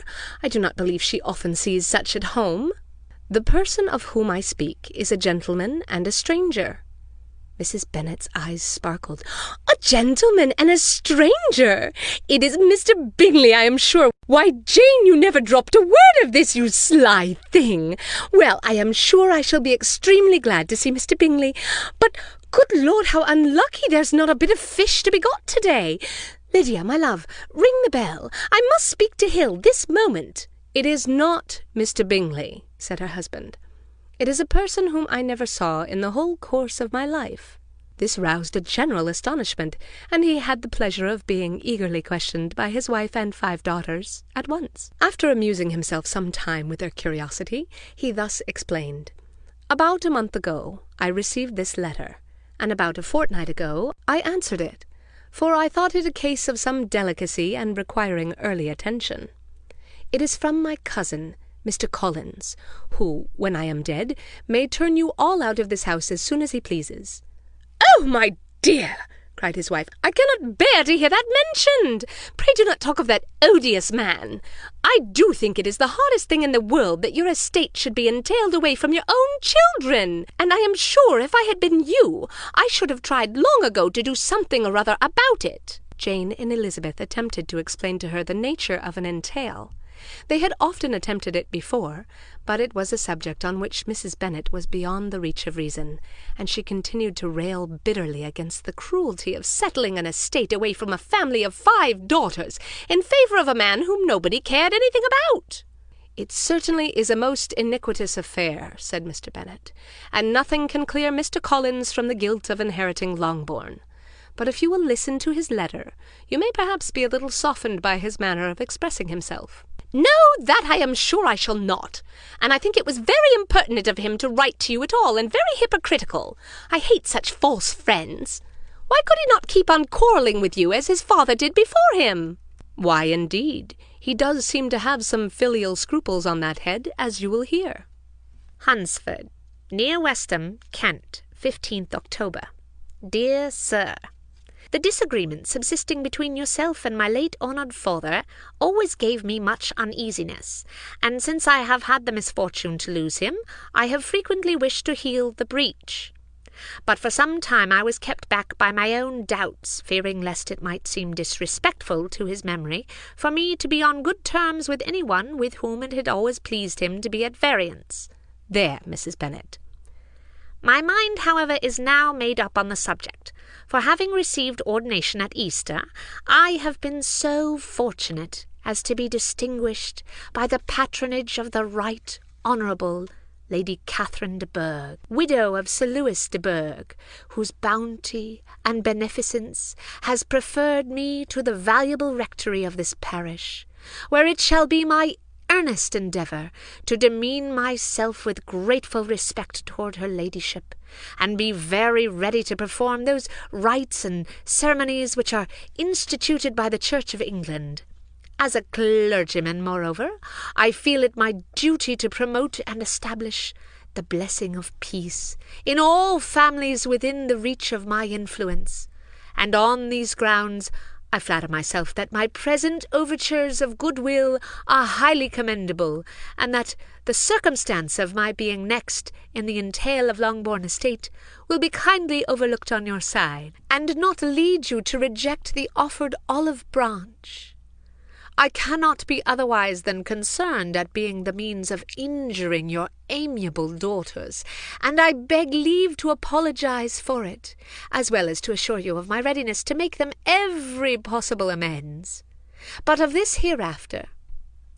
If you should have no objection to receive me into your house, I propose myself the satisfaction of waiting on you and your family Monday, November 18th by 4 o'clock, and shall probably trespass on your hospitality till the Saturday se'nnight following, which I can do without any inconvenience, as the Lady Catherine is far from objecting to my occasional absence on a Sunday, provided that some other clergyman is engaged to do the duty of the day. I remain, dear sir, with respectful compliments to your lady and daughters, your well-wisher and friend, William Collins. "At 4 o'clock, therefore, we may expect this peacemaking gentleman," said Mr. Bennet, as he folded up the letter. "He seems to be a most conscientious and polite young man, upon my word, and I doubt not will prove a valuable acquaintance, especially if Lady Catherine should be so indulgent as to let him come to us again." "There is some sense in what he says about the girls, however, and if he is disposed to make them any amends, I shall not be the person to discourage him." "Though it is difficult," said Jane, "to guess in what way he can mean to make us the atonement he thinks our due, the wish is certainly to his credit." Elizabeth was chiefly struck with his extraordinary deference for Lady Catherine, and his kind intention of christening, marrying, and burying his parishioners whenever it were required. "He must be an oddity, I think," said she. "I cannot make him out. There is something very pompous in his style, and what can he mean by apologizing for being next in the entail? We cannot suppose he would help it if he could. Can he be a sensible man, sir?" "No, my dear, I think not. I have great hopes of finding him quite the reverse. There's a mixture of servility and self-importance in his letter which promises well. I'm impatient to see him." "In point of composition," said Mary, "his letter does not seem defective. The idea of the olive branch perhaps is not wholly new, yet I think it is well expressed." To Catherine and Lydia, neither the letter nor its writer were in any degree interesting. It was next to impossible that their cousin should come in a scarlet coat, and it was now some weeks since they had received pleasure from the society of a man in any other colour. As for their mother, Mr. Collins's letter had done away much of her ill will, and she was prepared to see him with a degree of composure which astonished her husband and daughters. Mr. Collins was punctual to his time, and was received with great politeness by the whole family. Mr. Bennet, indeed, said little, but the ladies were ready enough to talk, and Mr. Collins seemed neither in need of encouragement nor inclined to be silent himself. He was a tall, heavy-looking young man of 25. His air was grave and stately, and his manners were very formal. He had not been long seated before he complimented Mrs. Bennet on having so fine a family of daughters, and he had heard much of their beauty, but that, in this instance, fame had fallen short of the truth, and added that he did not doubt her seeing them all in due time well disposed of in marriage. This gallantry was not much to the taste of some of his hearers, but Mrs. Bennet, who quarrelled with no compliments, answered most readily, "You are very kind, sir, I am sure, and I wish with all my heart it may prove so, for else they will be destitute enough. Things are settled so oddly." "You allude, perhaps, to the entail of this estate." "Oh, sir, I do indeed. It is a grievous affair to my poor girls, you must confess. Not that I mean to find fault with you, for such things I know are all chance in this world. There's no knowing how estates will go when once they have come to be entailed." "I am very sensible, madam, of the hardship to my fair cousins, and could say much on the subject, but that I am cautious of appearing forward and precipitate. But I can assure the young ladies that I come prepared to admire them. At present I will not say more, but perhaps when we are better acquainted—" He was interrupted by a summons to dinner, and the girls smiled on each other. They were not the only objects of Mr. Collins's admiration. The hall, the dining-room, and all its furniture were examined and praised, and his commendation of everything would have touched Mrs. Bennet's heart, but for the mortifying supposition of his viewing it all as his own future property. The dinner, too, in its turn, was highly admired, and he begged to know which of his fair cousins, by the excellence of its cookery, was owing. But here he was set right by Mrs. Bennet, who assured him with some asperity that they were very well able to keep a good cook, and that her daughters had nothing to do in the kitchen. He begged pardon for having displeased her. In a softened tone, she declared herself not at all offended, but he continued to apologize for about a quarter of an hour. Chapter 14. During dinner Mr. Bennet scarcely spoke at all, but when the servants were withdrawn, he thought it time to have some conversation with his guest, and therefore started a subject in which he expected him to shine, by observing that he seemed very fortunate in his patroness. Lady Catherine de Bourgh's attention to his wishes and consideration for his comfort appeared very remarkable. Mr. Bennet could not have chosen better. Mr. Collins was eloquent in her praise. The subject elevated him to more than usual solemnity of manner, and with a most important aspect he protested that he had never in his life witnessed such behaviour in a person of rank, such affability and condescension as he had himself experienced from Lady Catherine. She had been graciously pleased to approve of both the discourses which he had already had the honour of preaching before her. She had also asked him twice to dine at Rosings, and had sent for him only the Saturday before to make up her pool of quadrille in the evening. Lady Catherine was reckoned proud of many people he knew, but he had never seen anything but affability in her.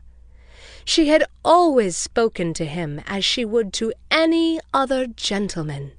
She made not the smallest objection to his joining in the society of the neighbourhood, nor to his leaving his parish occasionally for a week or two to visit his relations.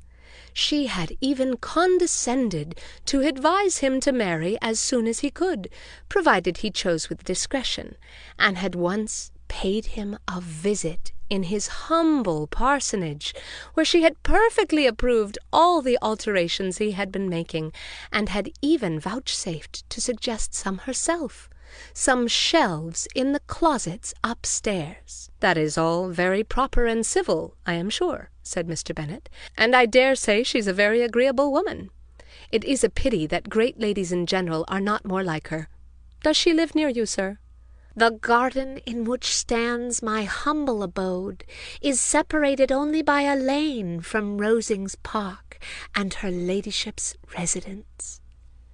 "I think you said she was a widow, sir, Has she any family? She has only one daughter, the heiress of Rosings, and a very extensive property. "Ah!" cried Mrs. Bennet, shaking her head. "Then she is better off than many girls. And what sort of young lady is she? Is she handsome?" "She is a most charming young lady indeed. Lady Catherine herself says that in point of true beauty, Miss de Bourgh is far superior to the handsomest of her sex, because there is that in her features which marks the young woman of distinguished birth. She is, unfortunately, of a sickly constitution, which has prevented her making that progress in many accomplishments which she could not otherwise have failed of, as I am informed by the lady who superintended her education, and who still resides with them.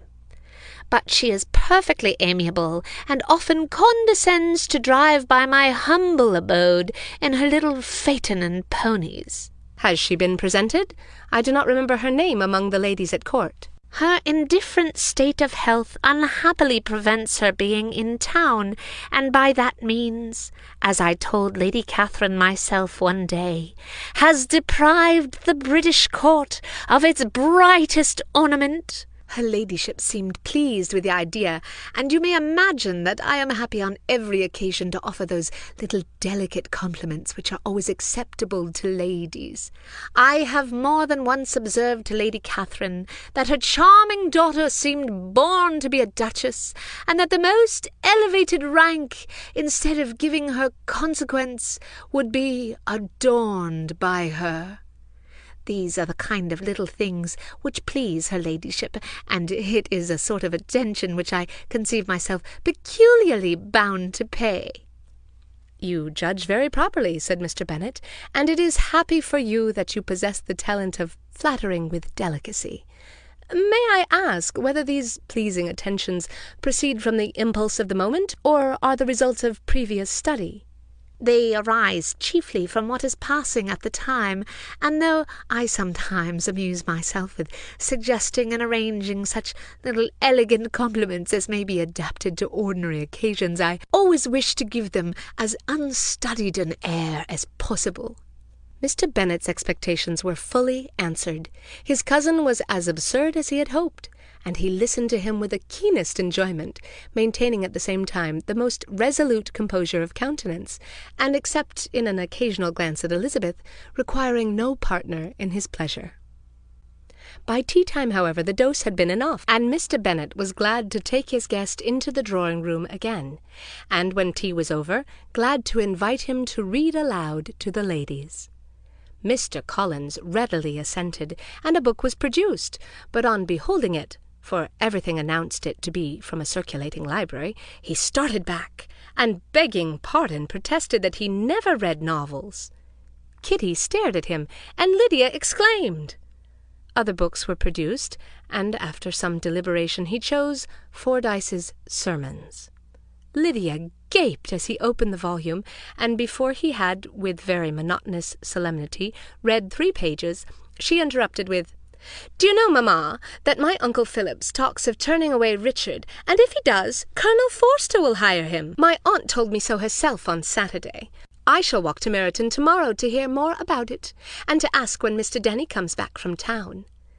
Lydia was bid by her 2 eldest sisters to hold her tongue, but Mr. Collins, much offended, laid aside his book and said, "I have often observed how little young ladies are interested by books of a serious stamp, though written solely for their benefit. It amazes me, I confess, for certainly there can be nothing so advantageous to them as instruction. But I will no longer importune my young cousin." Then, turning to Mr. Bennet, he offered himself as his antagonist at backgammon. Mr. Bennet accepted the challenge, observing that he acted very wisely in leaving the girls to their own trifling amusements. Mrs. Bennet and her daughters apologized most civilly for Lydia's interruption, and promised that it should not occur again if he would resume his book. But Mr. Collins, after assuring him that he bore his young cousin no ill will, and should never resent her behaviour as any affront, seated himself at another table with Mr. Bennet, and prepared for backgammon.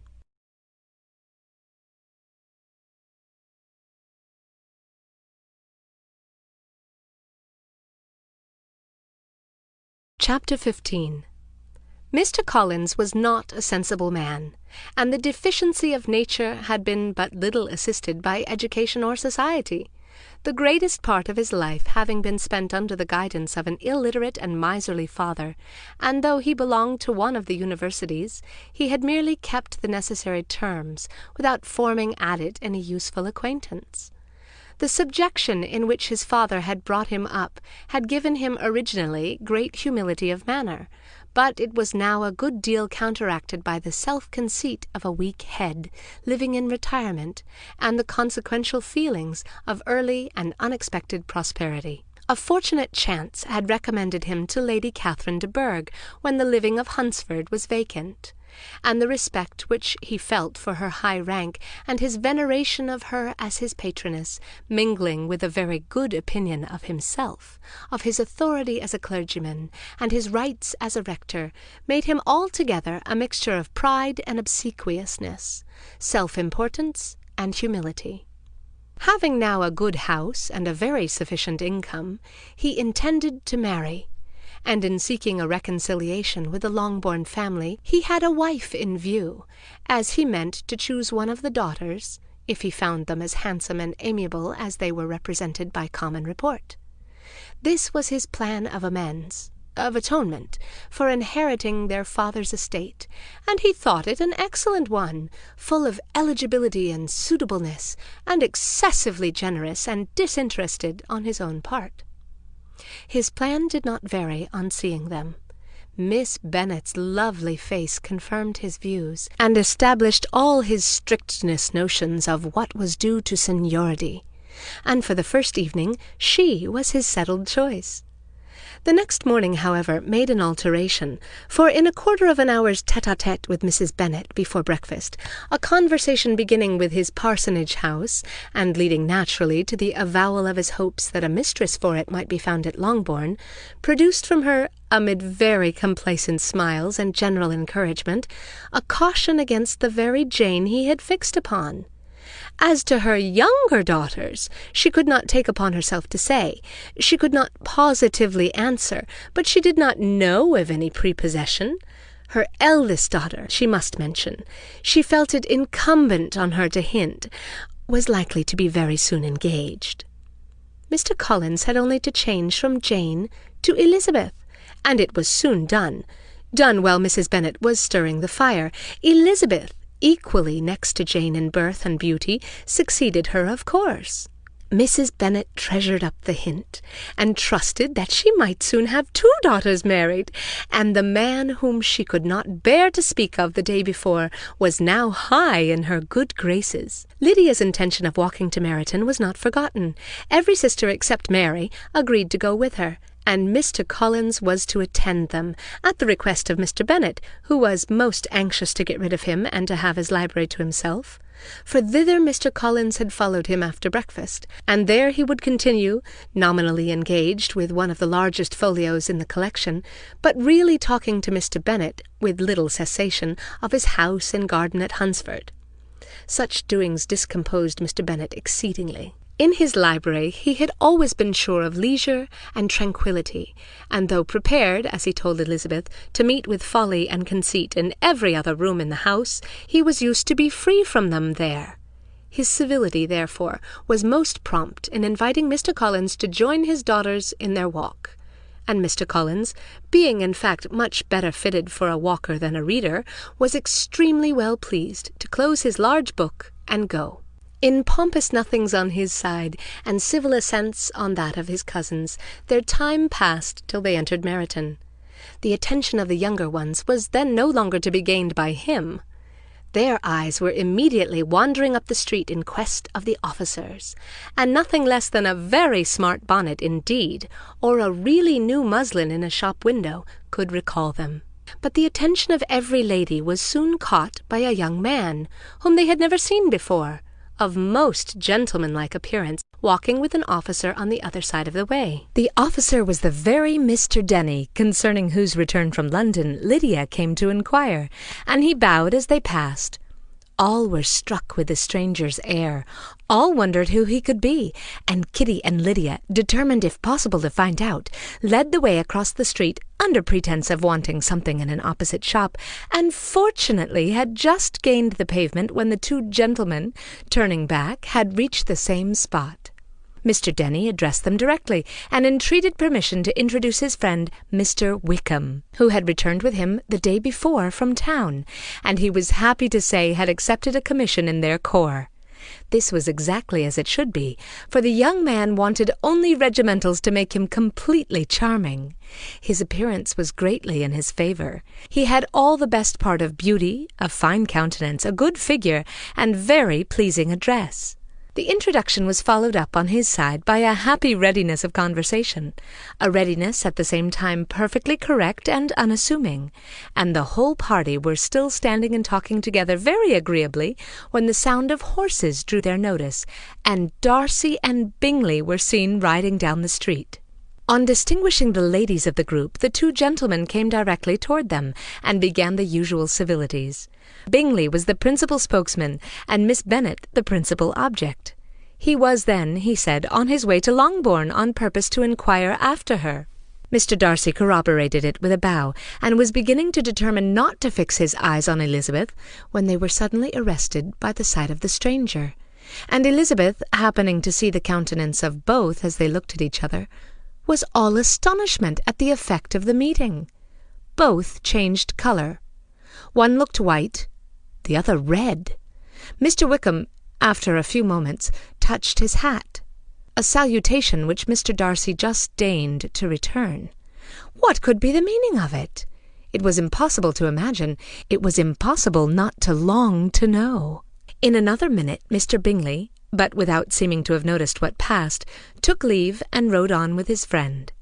Mr. Denny and Mr. Wickham walked with the young ladies to the door of Mr. Phillips's house, and then made their bows, in spite of Miss Lydia's pressing entreaties that they would come in, and even in spite of Mrs. Phillips's throwing up the parlour window and loudly seconding the invitation. Mrs. Phillips was always glad to see her nieces, and the two eldest, from their recent absence, were particularly welcome, and she was eagerly expressing her surprise at their sudden return home, which, as their own carriage had not fetched them, she should have known nothing about, if she had not happened to see Mr. Jones's shop-boy in the street, who had told her that they were not to send any more drafts to Netherfield, because the Miss Bennets were come away, when her civility was claimed toward Mr. Collins by Jane's introduction of him. She received him with her very best politeness, which he returned with as much more, apologizing for his intrusion without any previous acquaintance with her, which he could not help flattering himself, however, might be justified by his relationship to the young ladies who introduced him to her notice. Mrs. Phillips was quite awed by such an excess of good breeding, but her contemplation of one stranger was soon put an end to by exclamations and inquiries about the other, of whom, however, she could only tell her nieces what they already knew, that Mr. Denny had brought him from London, and that he was to have a lieutenant's commission in the shire. She had been watching him the last hour, she said, as he walked up and down the street, and, had Mr. Wickham appeared, Kitty and Lydia would certainly have continued the occupation, but unluckily no one passed the windows now except a few of the officers, who in comparison with the stranger were become stupid, disagreeable fellows. Some of them were to dine with the Phillipses the next day, and their aunt promised to make her husband call on Mr. Wickham, and give him an invitation also, if the family from Longbourn would come in the evening. This was agreed to, and Mrs. Phillips protested that they would have a nice, comfortable, noisy game of lottery tickets, and a little bit of hot supper afterwards. The prospect of such delights was very cheering, and they parted in mutual good spirits. Mr. Collins repeated his apologies in quitting the room, and was assured with unwearying civility that they were perfectly needless. As they walked home, Elizabeth related to Jane what she had seen pass between the two gentlemen. But though Jane would have defended either or both, had they appeared to be wrong, she could no more explain such behaviour than her sister. Mr. Collins, on his return, highly gratified Mrs. Bennet by admiring Mrs. Phillips's manners and politeness. He protested that, except Lady Catherine and her daughter, he had never seen a more elegant woman, for she had not only received him with the utmost civility, but had even pointedly included him in her invitation for the next evening, although utterly unknown to her before.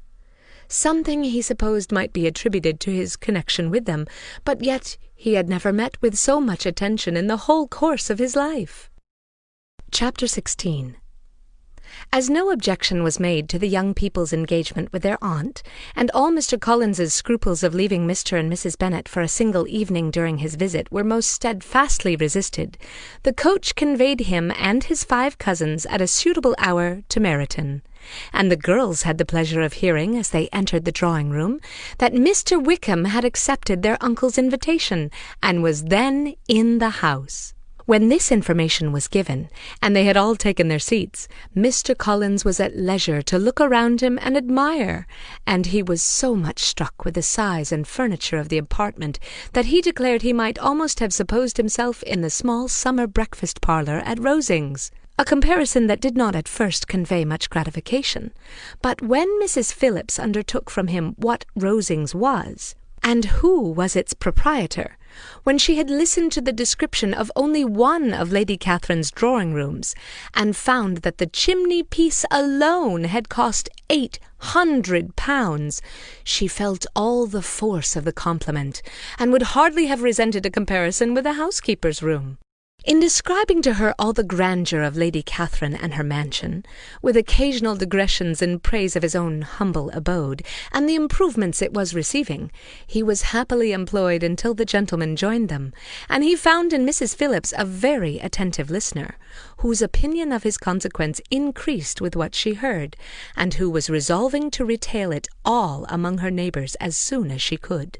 To the girls, who could not listen to their cousin, and who had nothing to do but to wish for an instrument and examine their own indifferent imitations of china on the mantelpiece, the interval of waiting appeared very long. It was over at last, however. The gentleman did approach, and when Mr. Wickham walked into the room, Elizabeth felt that she had neither been seeing him before nor thinking of him since, with the smallest degree of unreasonable admiration. The officers of the shire were in general a very creditable, gentlemanlike set, and the best of them were of the present party. But Mr. Wickham was as far beyond them all in person, countenance, air, and walk, as they were superior to the broad-faced stuffy Uncle Phillips, breathing port wine, who followed them into the room. Mr. Wickham was the happy man toward whom almost every female eye was turned, and Elizabeth was the happy woman by whom he finally seated himself, and the agreeable manner in which he immediately fell into conversation, though it was only on its being a wet night, and on the probability of a rainy season, made her feel that the commonest, dullest, and most threadbare topic might be rendered interesting by the skill of the speaker. With such rivals for the notice of the fair as Mr. Wickham and the officers, Mr. Collins seemed likely to sink into insignificance. To the young ladies he certainly was nothing, but he had still at intervals a kind listener in Mrs. Phillips, and was, by her watchfulness, most abundantly supplied with coffee and muffin. When the card-tables were placed, he had an opportunity of obliging her in return by sitting down to whist. "I know little of the game at present," said he, "but I shall be glad to improve myself, for in my situation of life—" Mrs. Phillips was very thankful for his compliance, but could not wait for his reason. Mr. Wickham did not play at whist, and with ready delight was he received at the other table between Elizabeth and Lydia. At first there seemed danger of Lydia's engrossing him entirely, for she was a most determined talker. But, being likewise extremely fond of lottery tickets, she soon grew too much interested in the game, too eager to make bets, and exclaiming after prizes, to have attention for anyone in particular. Allowing for the common demands of the game, Mr. Wickham was therefore at leisure to talk to Elizabeth, and she was very willing to hear him, though what she chiefly wished to hear she could not hope to be told, the history of his acquaintance with Mr. Darcy. She dared not even mention that gentleman. Her curiosity, however, was unexpectedly relieved. Mr. Wickham began the subject himself. He inquired how far Netherfield was from Meryton, and after receiving her answer, asked in an hesitating manner how long Mr. Darcy had been staying there. "About a month," said Elizabeth, and then, unwilling to let the subject drop, added, "He is a man of very large property in Derbyshire, I understand." "Yes," replied Wickham. "His estate there is a noble one, a clear 10,000 per annum. You could not have met with a person more capable of giving you certain information on that head than myself, for I have been connected with his family in a particular manner from my infancy." Elizabeth could not but look surprised. "You may well be surprised, Miss Bennet, at such an assertion, after seeing, as you probably might, the very cold manner of our meeting yesterday. Are you much acquainted with Mr. Darcy?" "As much as I ever wish to be," cried Elizabeth warmly. "I have spent 4 days in the same house with him, and I think him very disagreeable." "I have no right to give my opinion," said Wickham, "as to his being agreeable or otherwise. I am not qualified to form one. I have known him too long and too well to be a fair judge. It is impossible for me to be impartial. But I believe your opinion of him would, in general, astonish, and perhaps you would not express it quite so strongly anywhere else. Here you are in your own family." "Upon my word, I say no more here than I might say in any house in the neighbourhood, except Netherfield. He's not at all liked in Hertfordshire. Everybody is disgusted with his pride. You will not find him more favourably spoken of by any one." "I cannot pretend to be sorry," said Wickham after a short interruption, "that he or that any man should not be estimated beyond their deserts. But with him I believe it does not often happen. The world is blinded by his fortune and consequence, or frightened by his high and imposing manners, and sees him only as he chooses to be seen. I should take him, even on my slight acquaintance, to be an ill-tempered man." Wickham only shook his head.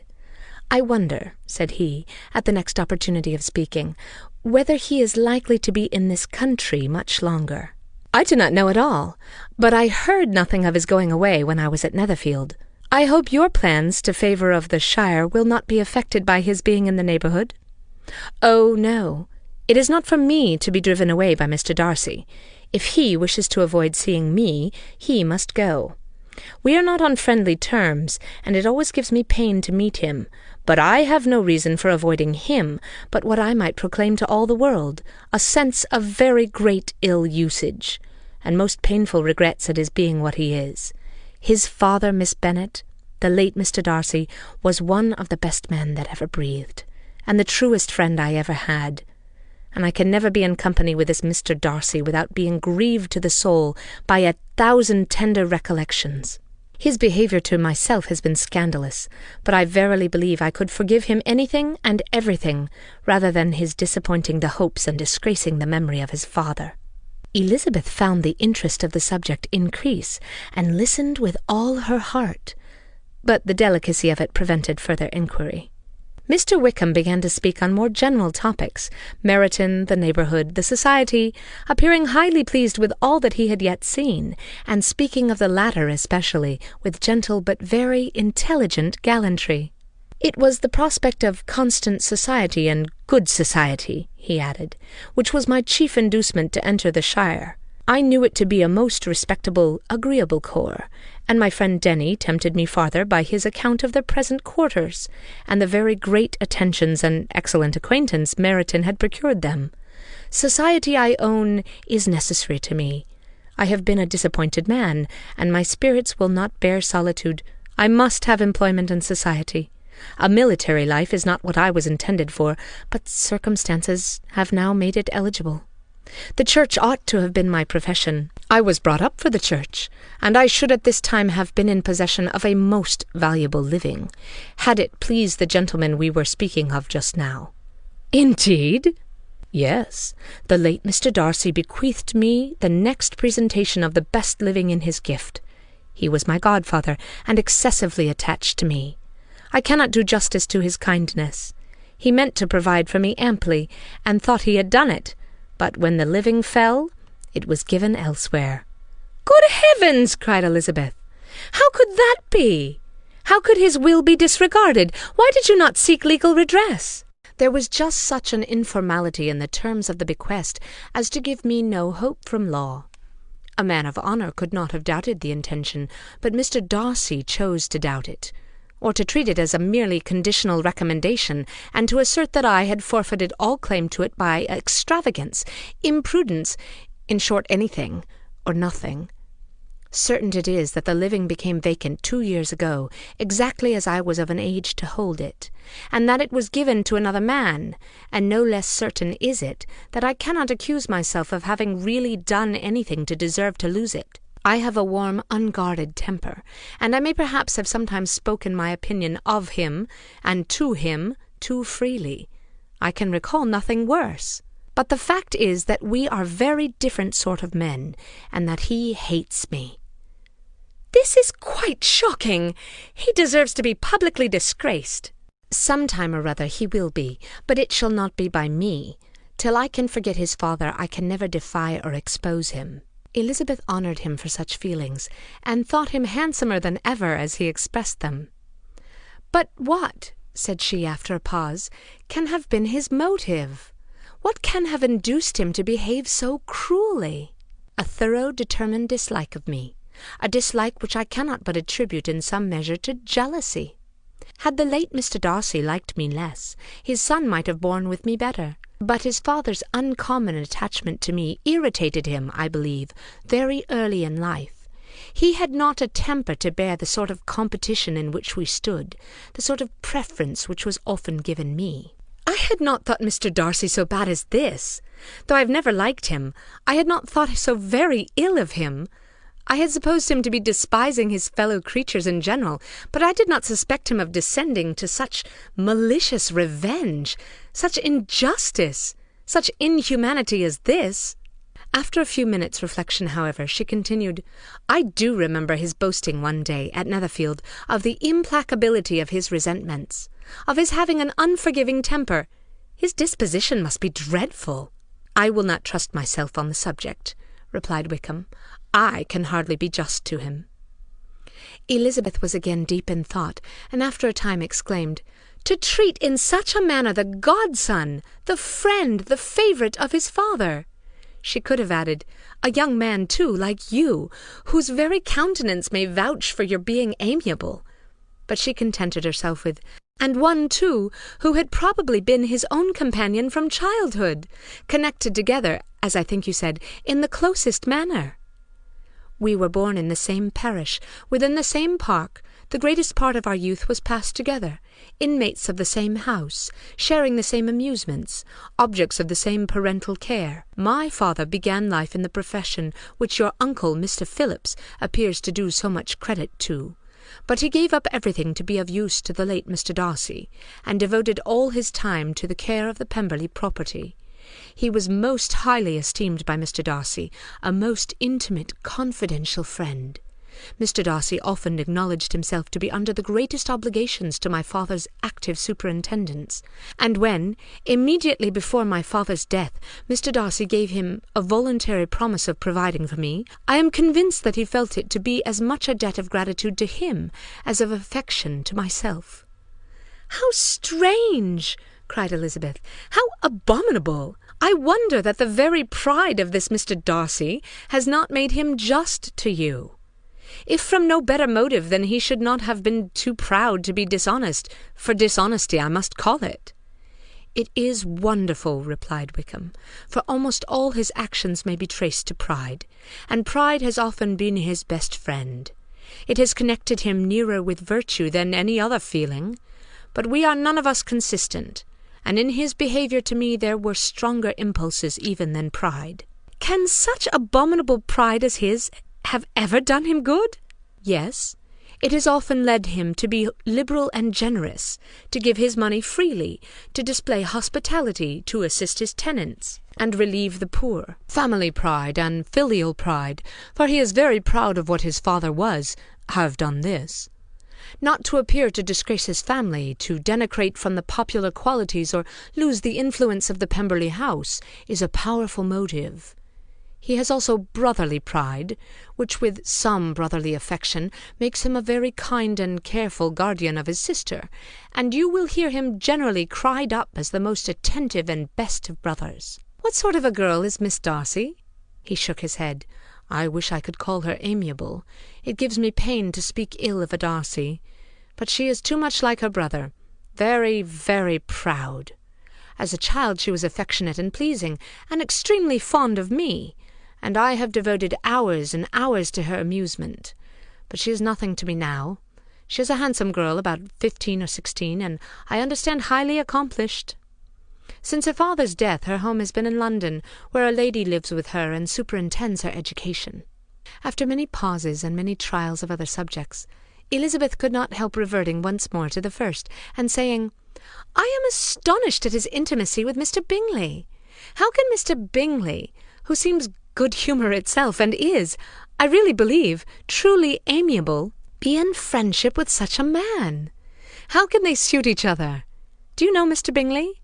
"Not at all." "He is a sweet-tempered, amiable, charming man.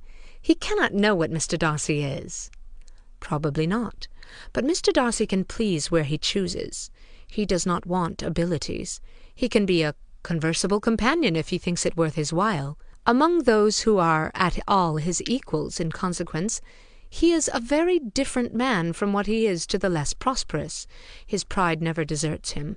But with the rich he is liberal-minded, just, sincere, rational, honourable, and perhaps agreeable, allowing something for fortune and figure." The whist party soon afterwards breaking up, the players gathered round the other table, and Mr. Collins took his station between his cousin Elizabeth and Mrs. Phillips.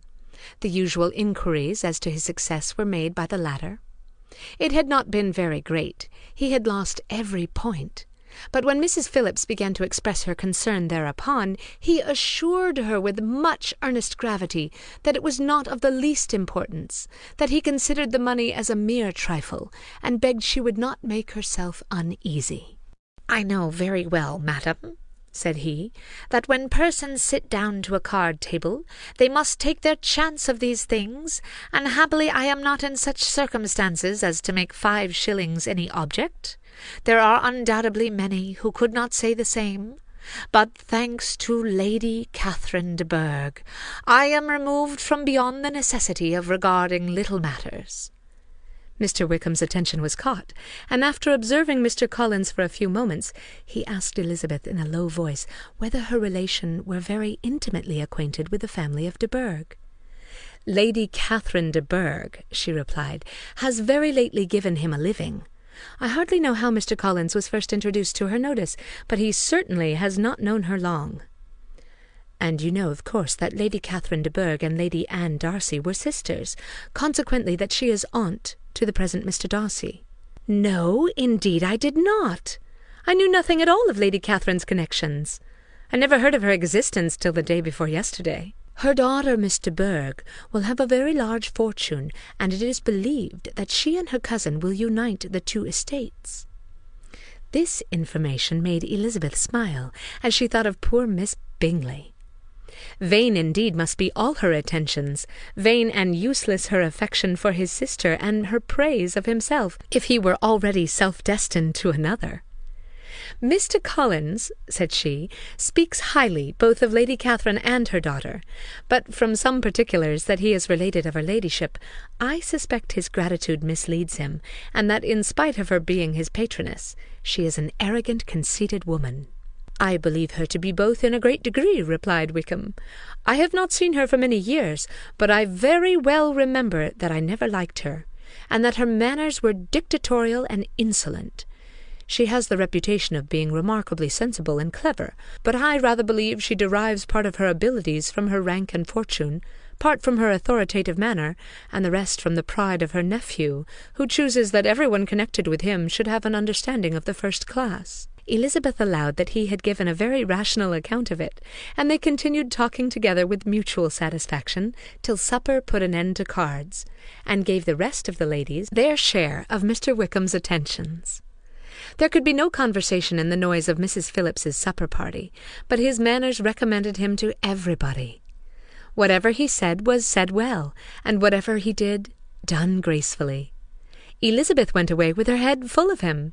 She could think of nothing but of Mr. Wickham, and of what he had told her all the way home. But there was not time for her even to mention his name as they went, for neither Lydia nor Mr. Collins were once silent. Lydia talked incessantly of lottery tickets, of the fish she had lost, and of the fish she had won, and Mr. Collins, in describing the civility of Mr. and Mrs. Phillips, protesting that he did not in the least regard his losses at whist, enumerating all the dishes at supper, and repeatedly fearing that he crowded his cousins, had more to say than he could well manage before the carriage stopped at Longbourn House.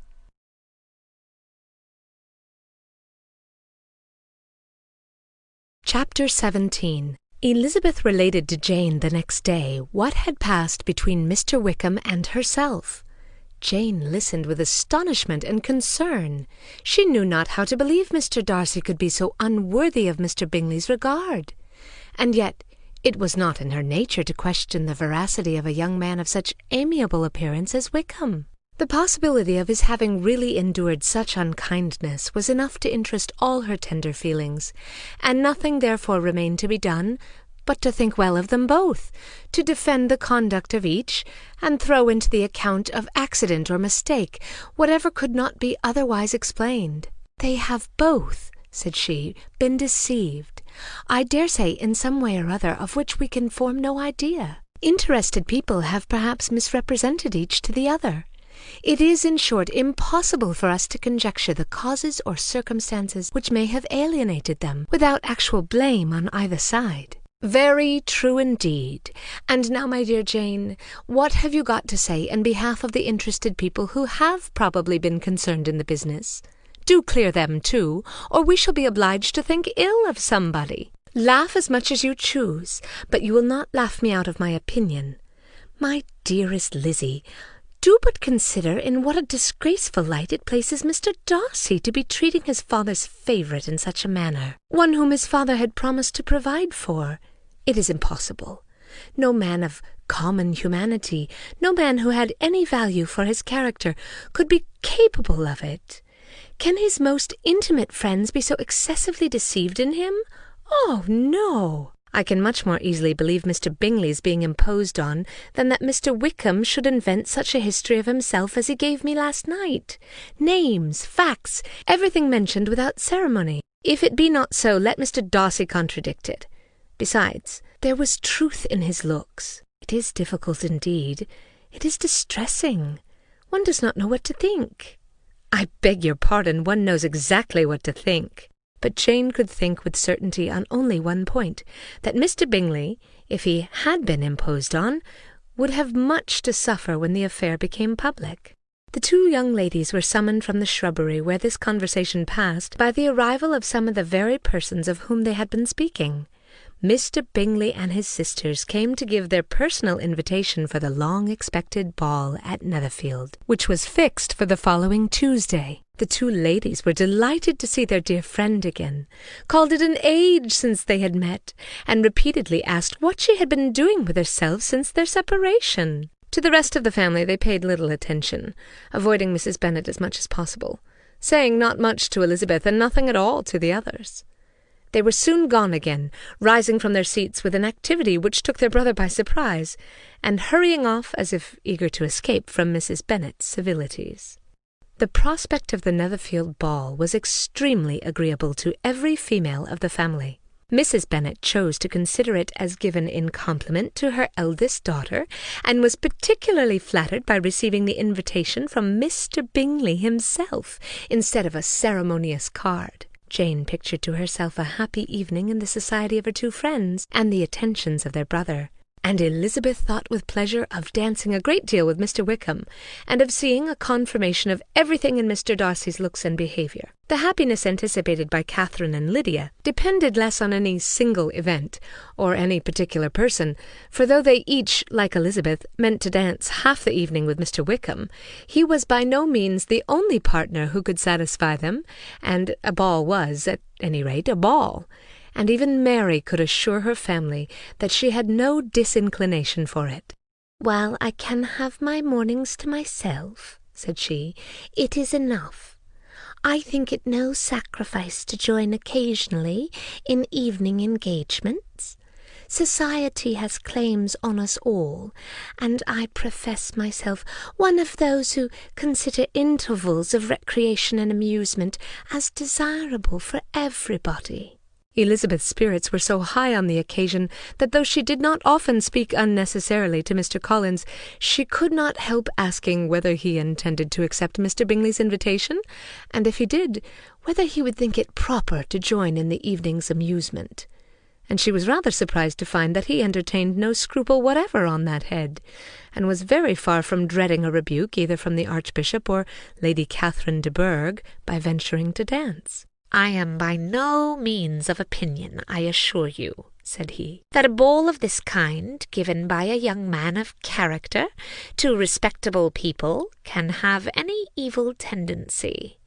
And I am so far from objecting to dancing myself, that I shall hope to be honoured with the hands of all my fair cousins in the course of the evening, and I take this opportunity of soliciting yours, Miss Elizabeth, for the first 2 dances especially, a preference which I trust my cousin Jane will attribute to the right cause, and not to any disrespect for her."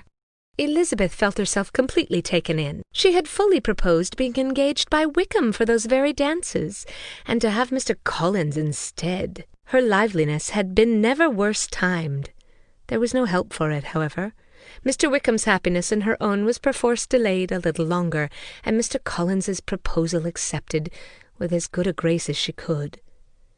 She was not the better pleased with his gallantry from the idea it suggested of something more. It now first struck her that she was selected among her sisters as worthy of being the mistress of Hunsford Parsonage, and of assisting to form a quadrille table at Rosings, in the absence of more eligible visitors. The idea soon reached conviction, and she observed his increasing civilities toward herself, and heard his frequent attempt at a compliment on her wit and vivacity.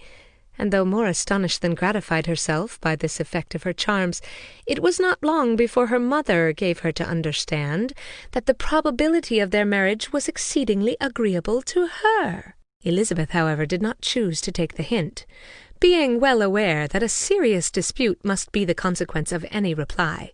Mr. Collins might never make the offer, and till he did, it was useless to quarrel about him. If there had not been a Netherfield ball to prepare for and talk of, the younger Miss Bennets would have been in a pitiable state at this time, for from the day of the invitation to the day of the ball, there was such a succession of rain as prevented their walking to Meryton once.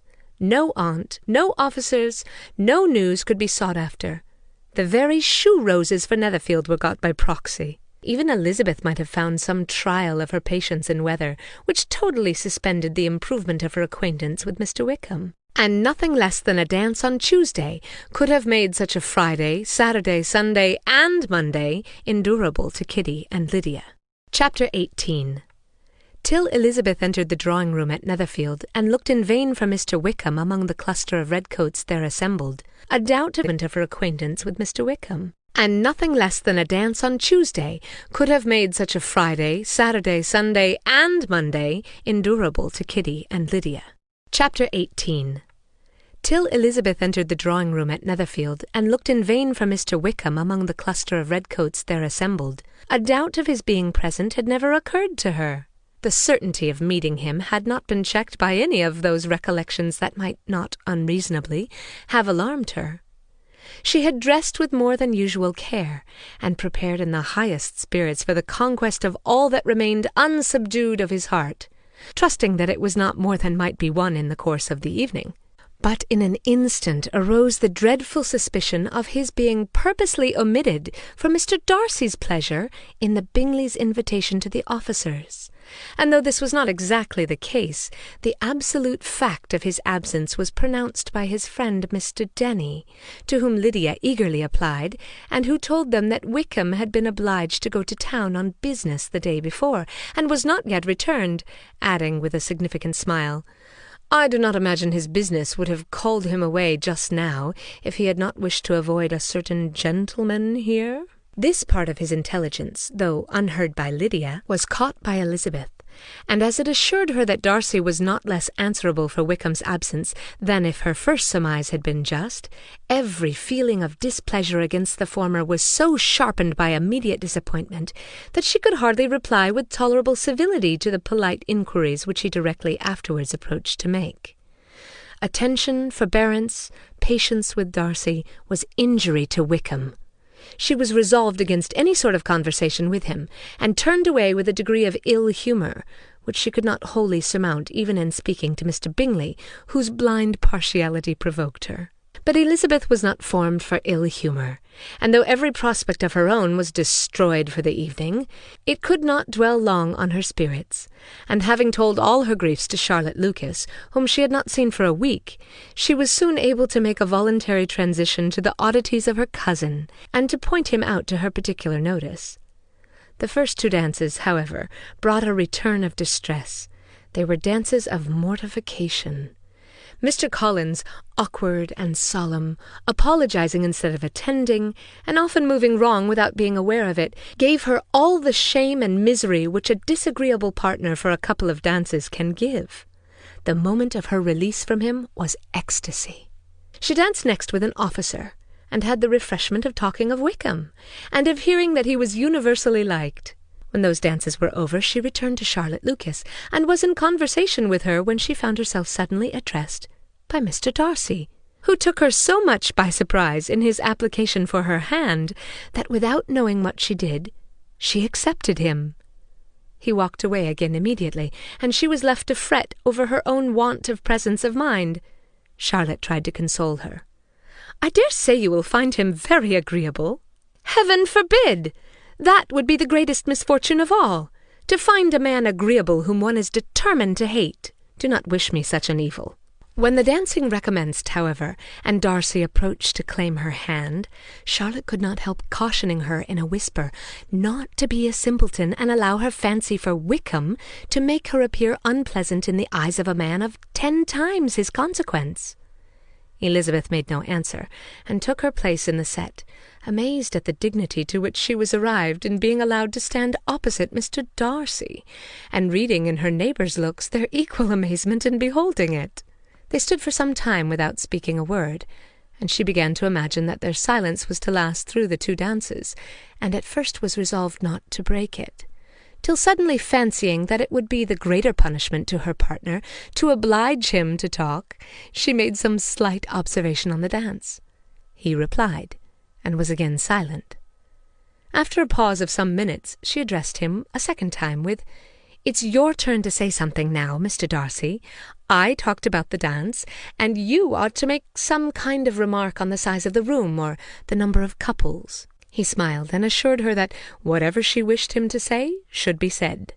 "Very well, that reply will do for the present. Perhaps by and by I may observe that private balls are much pleasanter than public ones. But now we may be silent. Do you talk by rule, then, when you are dancing?" "Sometimes. One must speak a little, you know.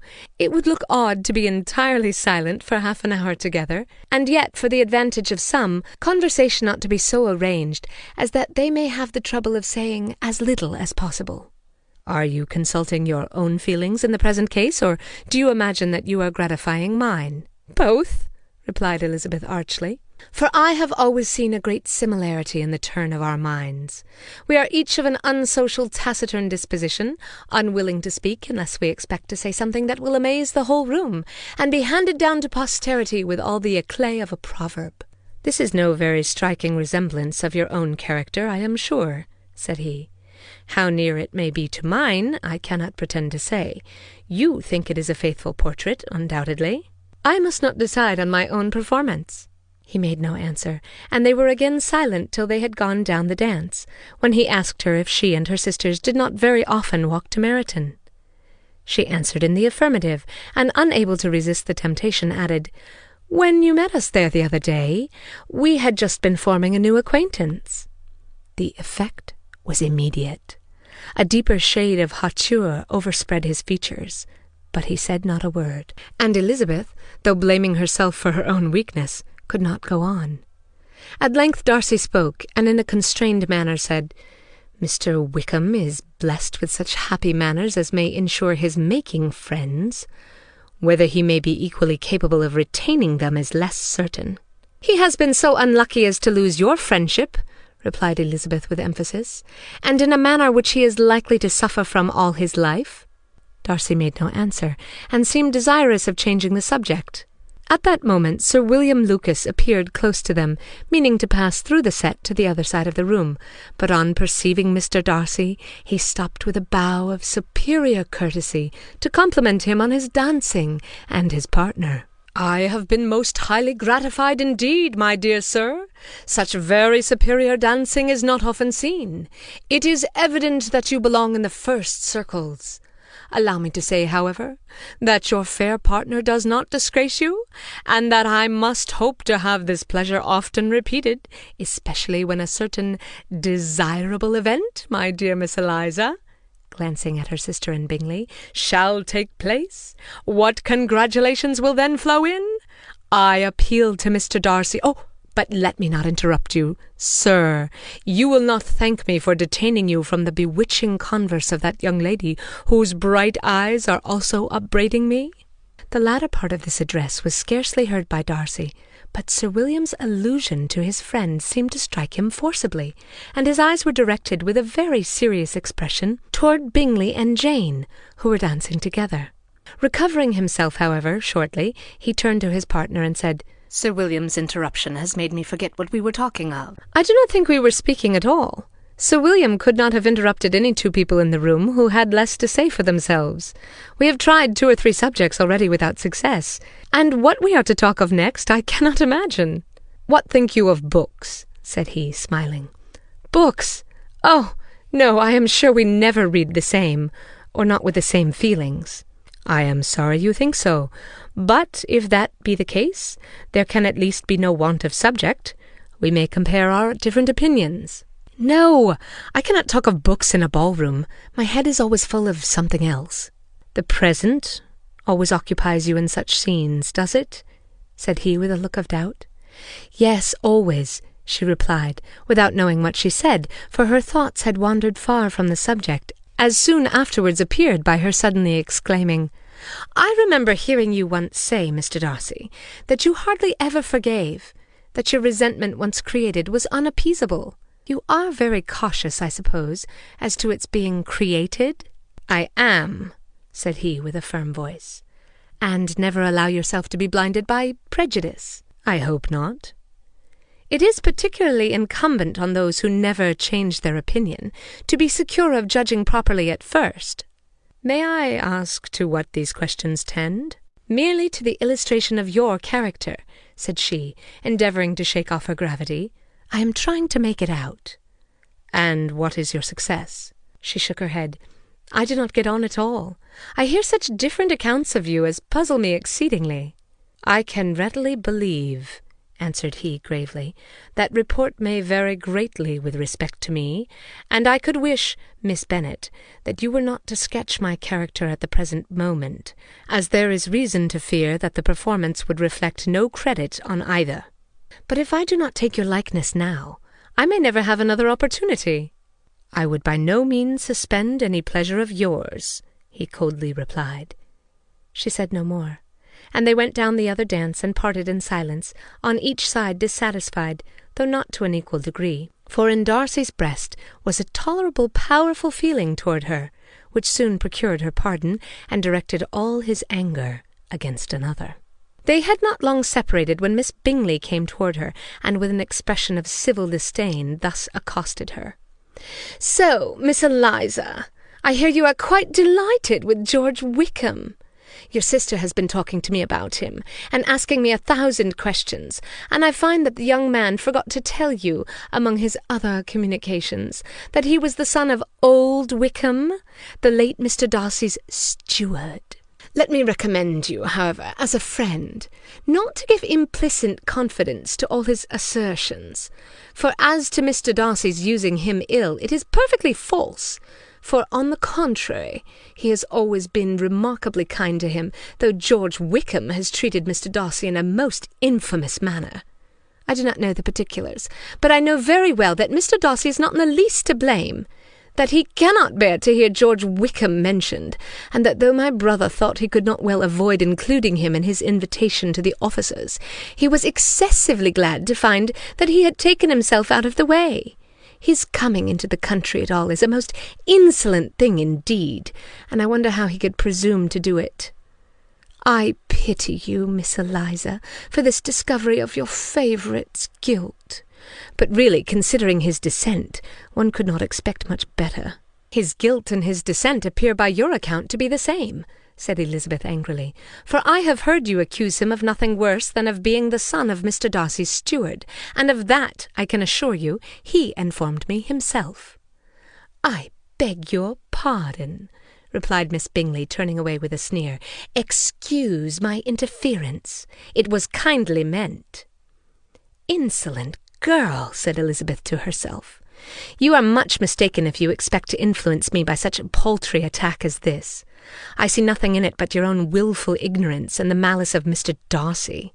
She then sought her eldest sister, who had undertaken to make inquiries on the same subject of Bingley. Jane met her with a smile of such sweet complacency, a glow of such happy expression, as sufficiently marked how well she was satisfied with the occurrences of the evening.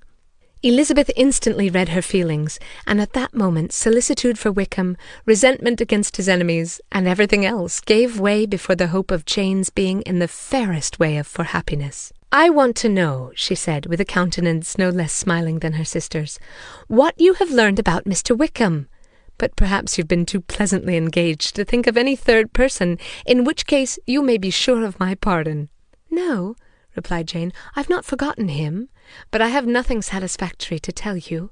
Mr. Bingley does not know the whole of his history, and is quite ignorant of the circumstances which have principally offended Mr. Darcy, but he will vouch for the good conduct, the probity and honour of his friend, and is perfectly convinced that Mr. Wickham has deserved much less attention from Mr. Darcy than he has received. And I am sorry to say that by his account as well as his sister's, Mr. Wickham is by no means a respectable young man. I am afraid he has been very imprudent, and has deserved to lose Mr. Darcy's regard." "Mr. Bingley does not know Mr. Wickham himself?" "No, he never saw him till the other morning at Meryton." "This account, then, is what he has received from Mr. Darcy. I am perfectly satisfied. But what does he say of the living?" "He does not exactly recollect the circumstances, though he has heard them from Mr. Darcy more than once, but he believes that it was left to him conditionally only." "I have not a doubt of Mr. Bingley's sincerity," said Elizabeth warmly, "but you must excuse my not being convinced by assurances only. Mr. Bingley's defence of his friend was a very able one, I dare say, but since he is unacquainted with several parts of the story, and has learned the rest of it from that friend himself, I shall venture still to think of both gentlemen as I did before." She then changed the discourse to one more gratifying to each, and on which there could be no difference of sentiment. Elizabeth listened with delight to the happy, though modest hopes which Jane entertained of Bingley's regard, and said all in her power to heighten her confidence in it. On their being joined by Mr. Bingley himself, Elizabeth withdrew to Miss Lucas, to whose inquiry after the pleasantness of her last partner she had scarcely replied before Mr. Collins came up to them, and told her with great exultation that he had just been so fortunate as to make a most important discovery. "I have found out," said he, "by a singular accident, that there is now in the room a near relation of my patroness. I happened to overhear the gentleman himself mentioning to the young lady who does the honours of this house the names of his cousin Miss de Bourgh and of her mother Lady Catherine. How wonderfully these sort of things occur! Who would have thought of my meeting with, perhaps, a nephew of Lady Catherine de Bourgh in this assembly? I am most thankful that the discovery is made in time for me to pay my respects to him, which I am now going to do, and trust he will excuse my not having done it before. My total ignorance of the connection must plead my apology." "You are not going to introduce yourself to Mr. Darcy?" "Indeed, I am. I shall entreat his pardon for not having done it earlier. I believe him to be Lady Catherine's nephew. It will be in my power to assure him that her ladyship was quite well yesterday se'nnight."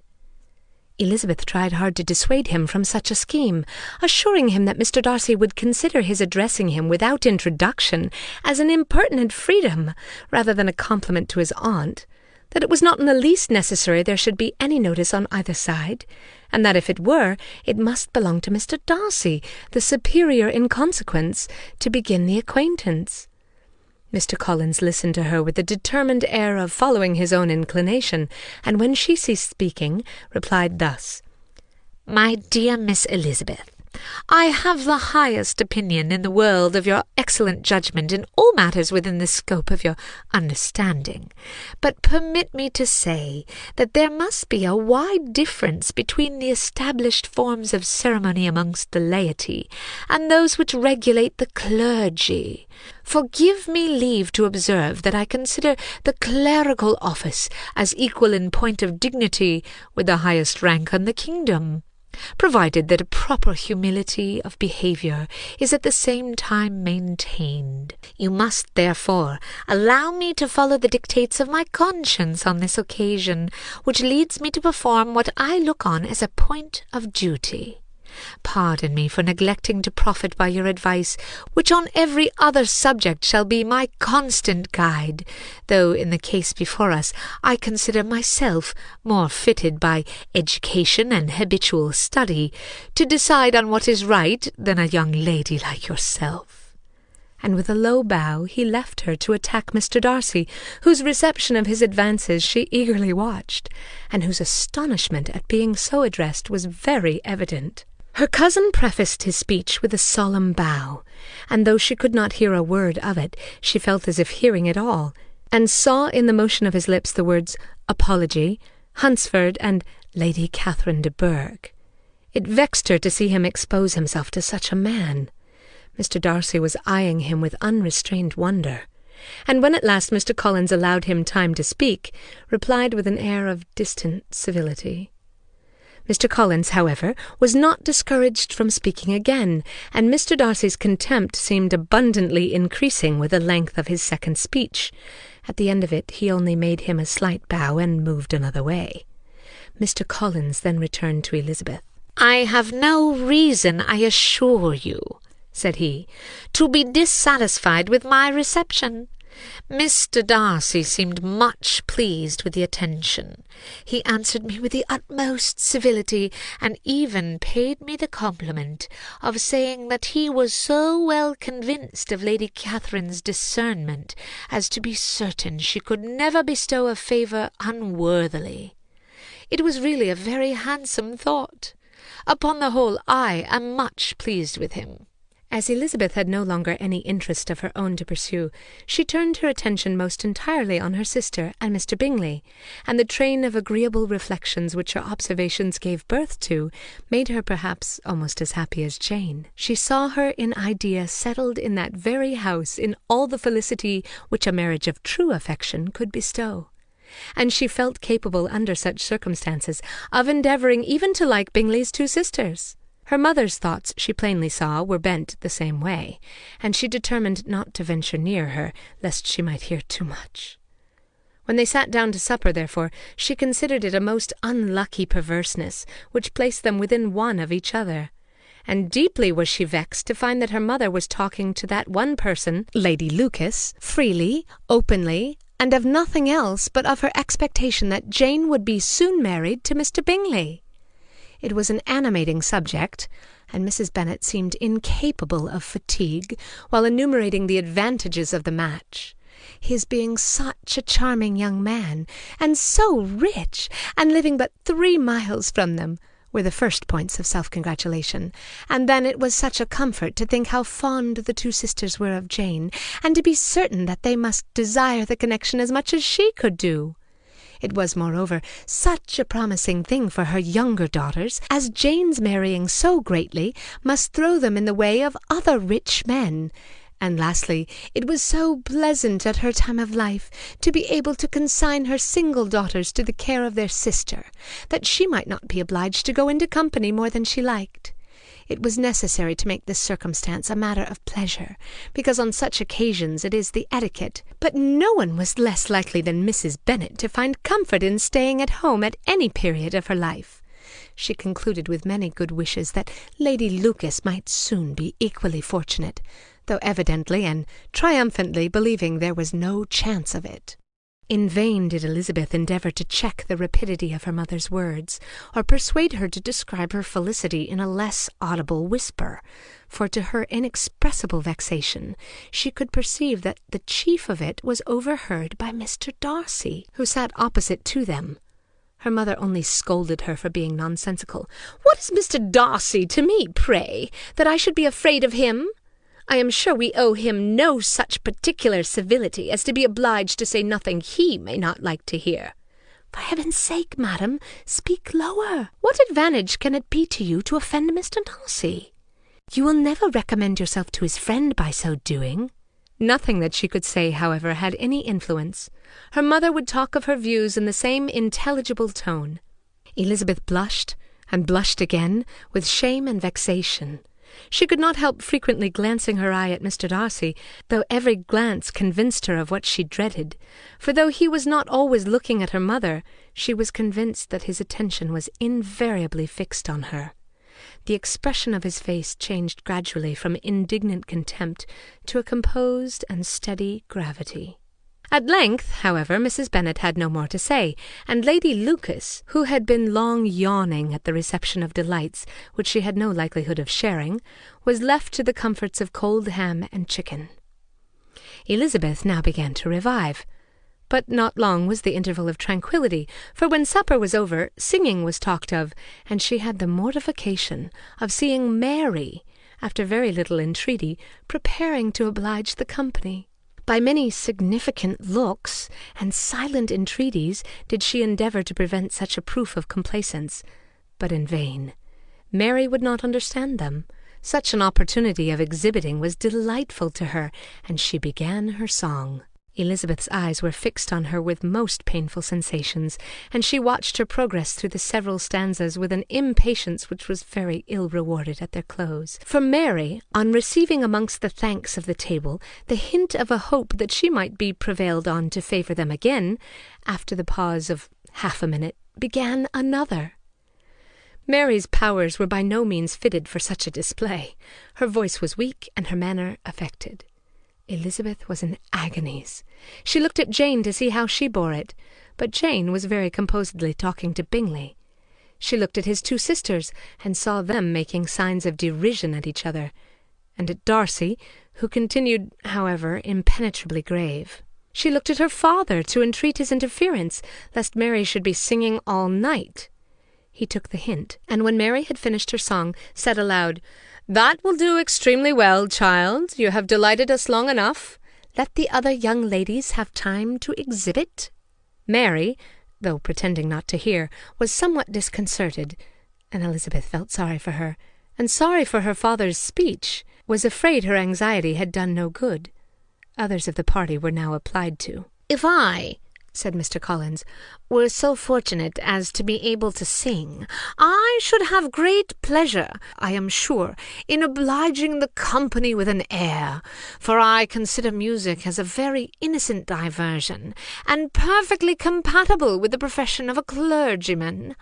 I do not mean, however, to assert that we can be justified in devoting too much of our time to music, for there are certainly other things to be attended to. The rector of the parish has much to do.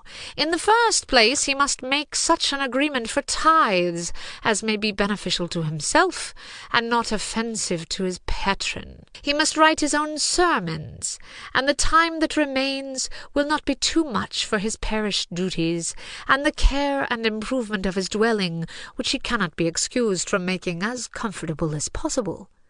And I do not think it of light importance that he should have attentive and conciliatory manners toward everybody, especially toward those to whom he owes his preferment. I cannot acquit him of that duty, nor could I think well of the man who should omit an occasion of testifying his respect toward anybody connected with the family." And with a bow to Mr. Darcy, he concluded his speech, which had been spoken so loud as to be heard by half the room. Many stared, many smiled, But no one looked more amused than Mr. Bennet himself, while his wife seriously commended Mr. Collins for having spoken so sensibly, and observed in a half-whisper to Lady Lucas that he was a remarkably clever, good kind of young man.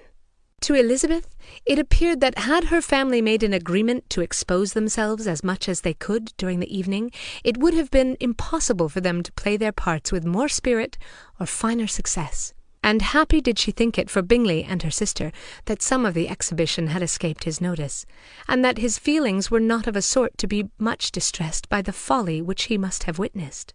That his two sisters and Mr. Darcy, however, should have such an opportunity of ridiculing her relations was bad enough, and she could not determine whether the silent contempt of the gentlemen or the insolent smiles of the ladies were more intolerable. The rest of the evening brought her little amusement. She was teased by Mr. Collins, who continued most perseveringly by her side, and though he could not prevail with her to dance with him again, put it out of her power to dance with others. In vain did she entreat him to stand up with somebody else, and offer to introduce him to any young lady in the room.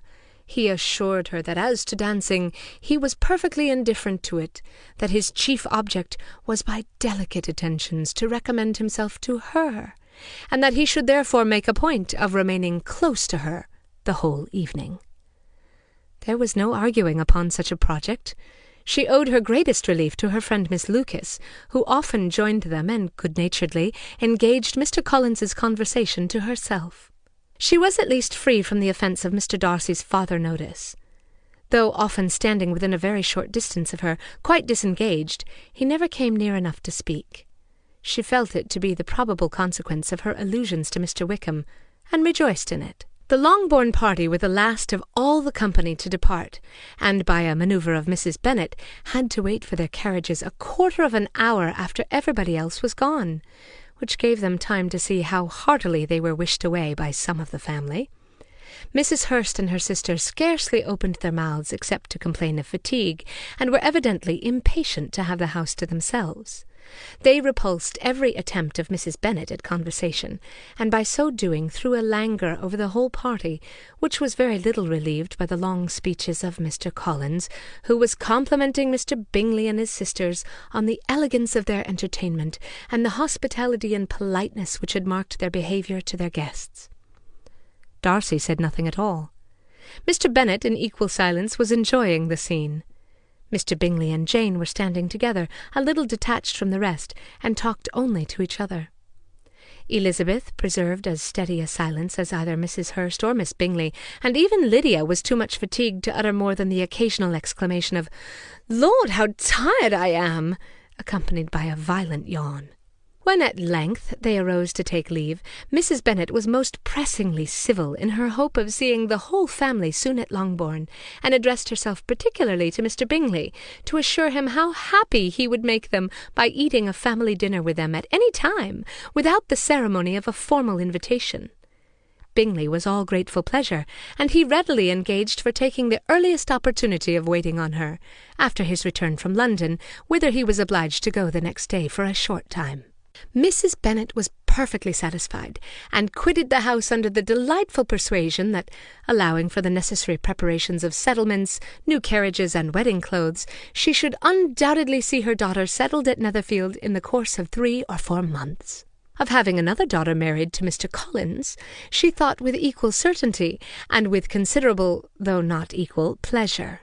Elizabeth was the least dear to her of all her children, and though the man and the match were quite good enough for her, the worth of each was eclipsed by Mr. Bingley and Netherfield.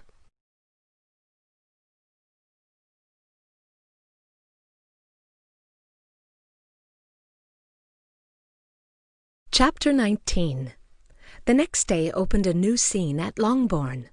Mr. Collins made his declaration in form, having resolved to do it without loss of time, as his leave of absence extended only to the following Saturday, and having no feelings of diffidence to make it distressing to himself even at the moment, he set about it in a very orderly manner, with all the observances which he supposed a regular part of the business. On finding Mrs. Bennet, Elizabeth, and one of the younger girls together soon after breakfast, he addressed the mother in these words: May I hope, madam, for your interest with your fair daughter Elizabeth, when I solicit for the honour of a private audience with her in the course of this morning?" Before Elizabeth had time for anything but a blush of surprise, Mrs. Bennet instantly answered, "Oh, dear, yes, certainly. I am sure Lizzie will be very happy. I am sure she can have no objection. Come, Kitty, I want you upstairs." And gathering her work together, she was hastening away when Elizabeth called out, "Dear ma'am, do not go. I beg you will not go. Mr. Collins must excuse me. He can have nothing to say to me that anybody need not hear. I am going away myself." "No, nonsense, Lizzie. I desire you will stay where you are." And upon Elizabeth seeming really, with vexed and embarrassed looks, about to escape, she added, "Lizzie, I insist upon you staying and hearing Mr. Collins." Elizabeth would not oppose such an injunction, and a moment's consideration making her also sensible that it would be wisest to get it over as soon as and as quietly as possible, she sat down again, and tried to conceal by incessant employment the feelings which were divided between distress and diversion. Mrs. Bennet and Kitty walked off, and as soon as they were gone, Mr. Collins began. "Believe me, my dear Miss Elizabeth, that your modesty, so far doing you any disservice, rather adds to your other perfections. You would have been less amiable in my eyes had there not been this little unwillingness. But allow me to assure you that I have your respected mother's permission for this address. You can hardly doubt the purport of my discourse, however your natural delicacy may lead you to dissemble. My attentions have been too marked to be mistaken. Almost as soon as I entered the house, I singled you out as the companion of my future life. But before I am run away with by my feelings on the subject, perhaps it will be advisable for me to state my reasons for marrying, and, moreover, for coming into Hertfordshire with the design of selecting a wife, as I certainly did." The idea of Mr. Collins, with all his solemn composure, being run away with by his feelings, made Elizabeth so near laughing that she could not use the short pause he allowed in any attempt to stop him farther, and he continued, "My reasons for marrying are, first, that I think it a right thing for every clergyman in easy circumstances, like myself, to set the example of matrimony in his parish. Secondly, that I am convinced it will add very greatly to my happiness. And thirdly, which perhaps I ought to have mentioned earlier, that it is the particular advice and recommendation of the very noble lady whom I have the honour of calling patroness. Twice she has condescended to give me her opinion, unasked too, on this subject, and it was but the very Saturday night before I left Hunsford, between our pools at quadrille, while Mrs. Jenkinson was arranging Miss de Bourgh's footstool, that she said, 'Mr. Collins, you must marry. A clergyman like you must marry. Choose properly. Choose a gentlewoman for my sake and for your own, but let her be an active, useful sort of person, not brought up high, but able to make a small income go a good way. This is my advice. Find such a woman as soon as you can, bring her to Hunsford, and I will visit her. Allow me, by the way, to observe, my fair cousin, that I do not reckon the notice and kindness of Lady Catherine de Bourgh as among the least of the advantages in my power to offer. You will find her manners beyond anything I can describe, and your wit and vivacity, I think, must be acceptable to her, especially when tempered with the silence and respect which her rank will inevitably excite. Thus much for my general intention in favour of matrimony. It remains to be told why my views were directed to Longbourn instead of my own neighbourhood, where, I assure you, there are many amiable young women.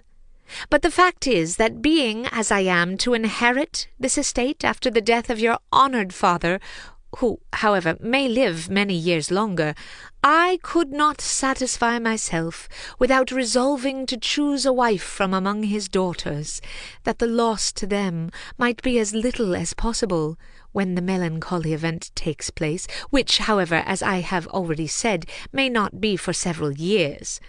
This has been my motive, my fair cousin, and I flatter myself it will not sink me in your esteem. And now nothing remains for me but to assure you in the most animated language of the violence of my affection. To fortune I am perfectly indifferent, and shall make no demand of that nature on your father, since I am well aware that it could not be complied with, and that £1,000 in the 4%, which will not be yours till after your mother's decease, is all that you may ever be entitled to. On that head, therefore, I shall be uniformly silent, and you may assure yourself that no ungenerous reproach shall ever pass my lips when we are married." It was absolutely necessary to interrupt him now. "You are too hasty, sir," she cried. "You forget that I have made no answer. Let me do it without further loss of time. Accept my thanks for the compliment you are paying me. I am very sensible of the honour of your proposals, but it is impossible for me to do otherwise than decline them." "I am not now to learn," replied Mr. Collins, with a formal wave of his hand, "that it is usual with young ladies to reject the addresses of the man whom they secretly mean to accept when he first applies for their favour, and that sometimes the refusal is repeated a second or even a third time. I am therefore by no means discouraged by what you have said, and shall hope to lead you to the altar ere long." "Upon my word, sir," cried Elizabeth, "your hope is rather an extraordinary one after my declaration. I do assure you that I am not one of those young ladies, if such young ladies there are, who are so daring as to risk their happiness on the chance of being asked a second time. I am perfectly serious in my refusal.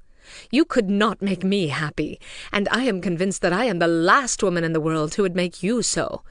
Nay, were your friend Lady Catherine to know me, I am persuaded she would find me in every respect ill qualified for the situation." "Were it certain that Lady Catherine would think so," said Mr. Collins very gravely, "but I cannot imagine that her ladyship would at all disapprove of you.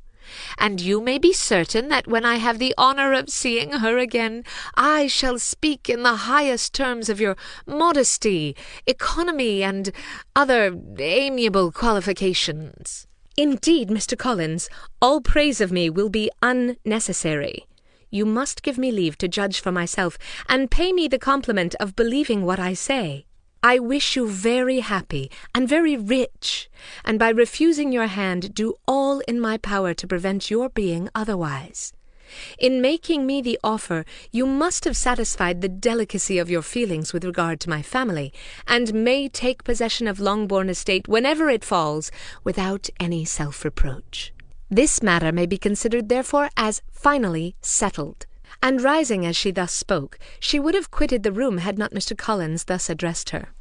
"When I do myself the honour of speaking to you next on this subject, I shall hope to receive a more favourable answer than you have now given me, though I am far from accusing you of cruelty at present, because I know it to be the established custom of your sex to reject a man on the first application, and perhaps you have even now said as much to encourage my suit as would be consistent with the true delicacy of the female character." "Really, Mr. Collins," cried Elizabeth with some warmth, "you puzzle me exceedingly. If what I have hitherto said can appear to you in the form of encouragement, I know not how to express my refusal in such a way as may convince you of its being one." "You must give me leave to flatter myself, my dear cousin, that your refusal of my addresses is merely words, of course. My reasons for believing it are briefly these. It does not appear to me that my hand is unworthy your acceptance, or that the establishment I can offer would be any other than highly desirable.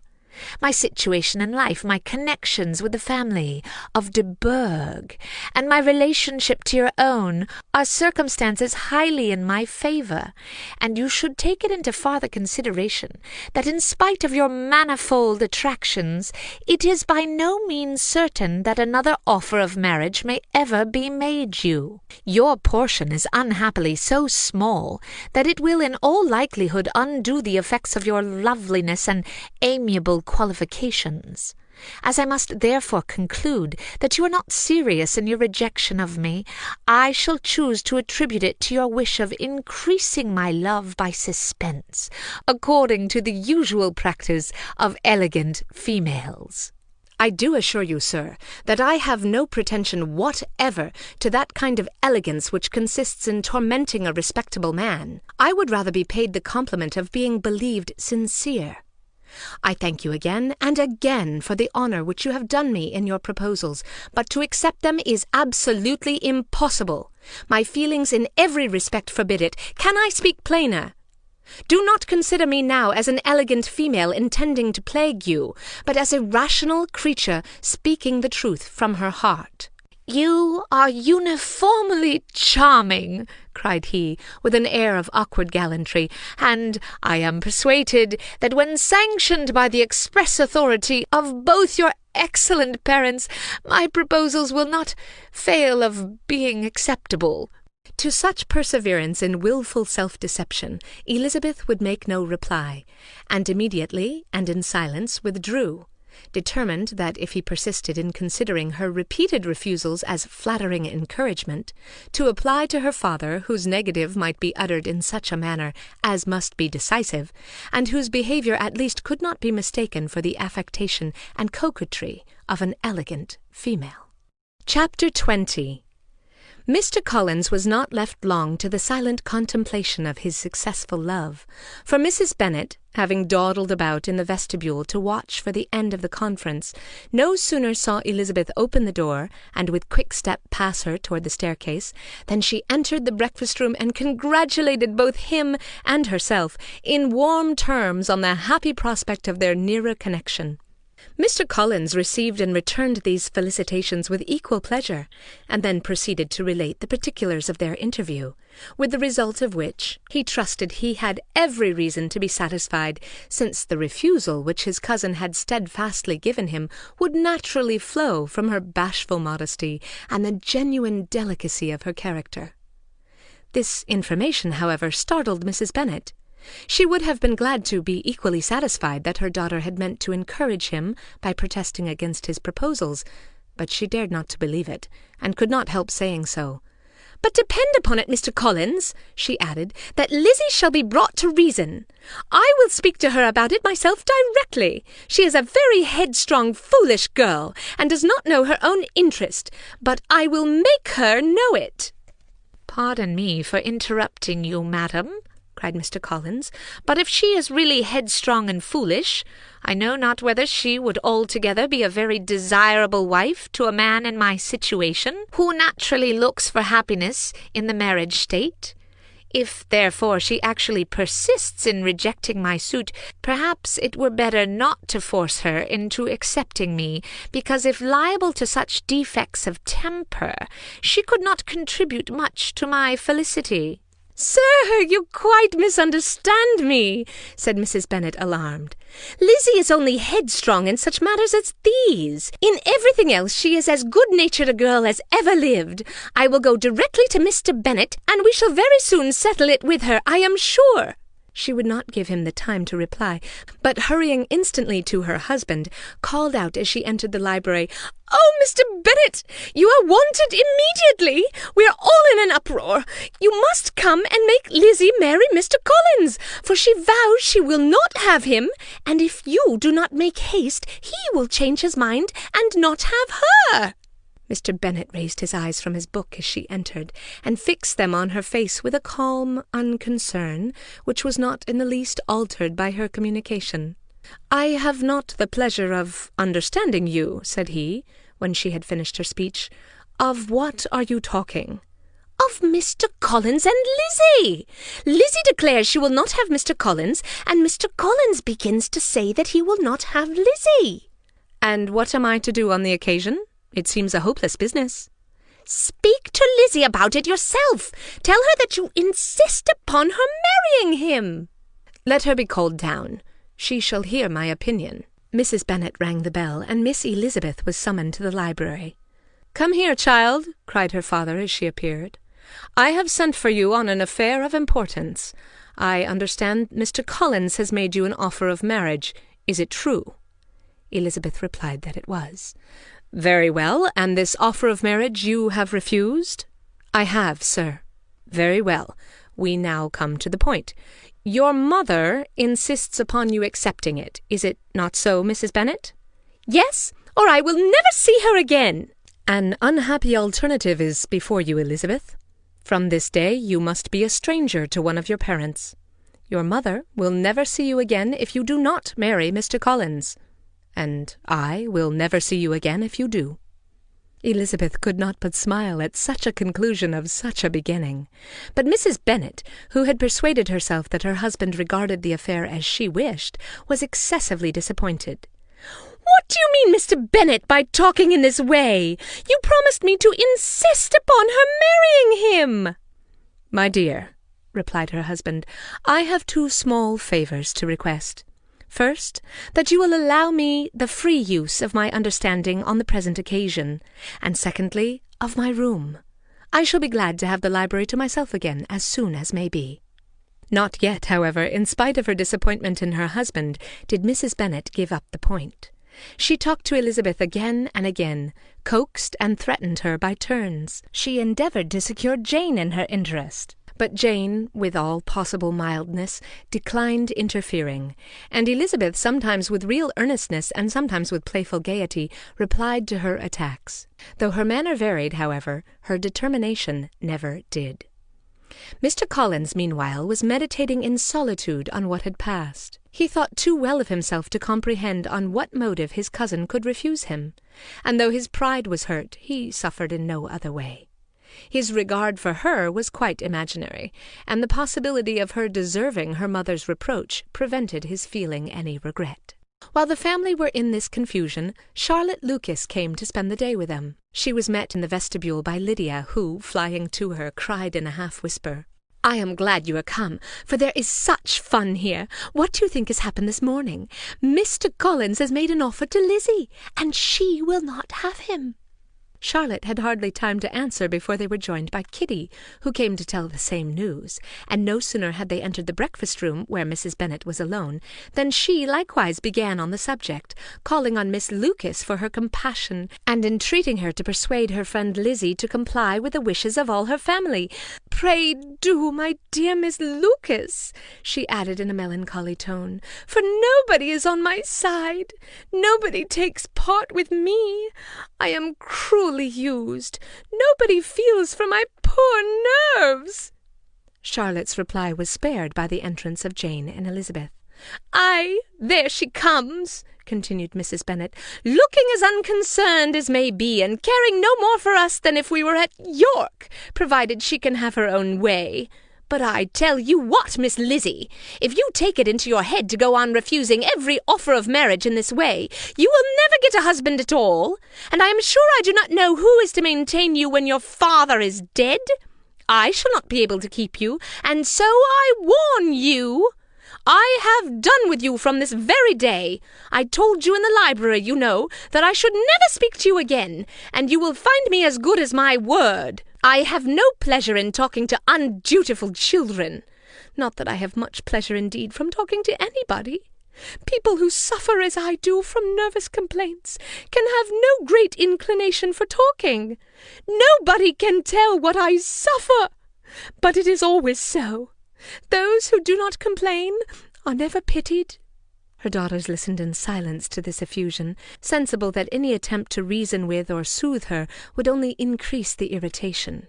She talked on, therefore, without interruption from any of them, till they were joined by Mr. Collins, who entered with an air more stately than usual, and on perceiving whom, she said to the girls, "Now I do insist upon it that you, all of you, hold your tongues, and let Mr. Collins and me have a little conversation together." Elizabeth passed quietly out of the room. Jane and Kitty followed, but Lydia stood her ground, determined to hear all she could, and Charlotte, detained first by the civility of Mr. Collins, whose inquiries after herself and all her family were very minute, and then by a little curiosity, satisfied herself with walking to the window and pretending not to hear. In a doleful voice, Mrs. Bennet thus began the projected conversation. "Oh, Mr. Collins!" "My dear madam," replied he, "let us be for ever silent on this point. Far be it from me," he presently continued in a voice that marked his displeasure, "to resent the behaviour of your daughter. Resignation to inevitable evils is the duty of us all, the peculiar duty of a young man who has been so fortunate as I have been in early preferment, and I trust I am resigned. Perhaps not the less so from feeling a doubt of my positive happiness had my fair cousin honoured me with her hand, for I have often observed that resignation is never so perfect as when the blessing denied begins to lose somewhat of its value in our estimation. You will not, I hope, consider me as showing any disrespect to your family, my dear madam, by thus withdrawing my pretensions to your daughter's favour, without having paid yourself and Mr. Bennet the compliment of requesting you to interpose your authority in my behalf. My conduct may, I fear, be objectionable in having accepted my dismission from your daughter's lips instead of your own, but we are all liable to error. I have certainly meant well through the whole affair. My object has been to secure an amiable companion for myself, with due consideration for the advantage of all your family, and if my manner has been at all reprehensible, I here beg leave to apologize."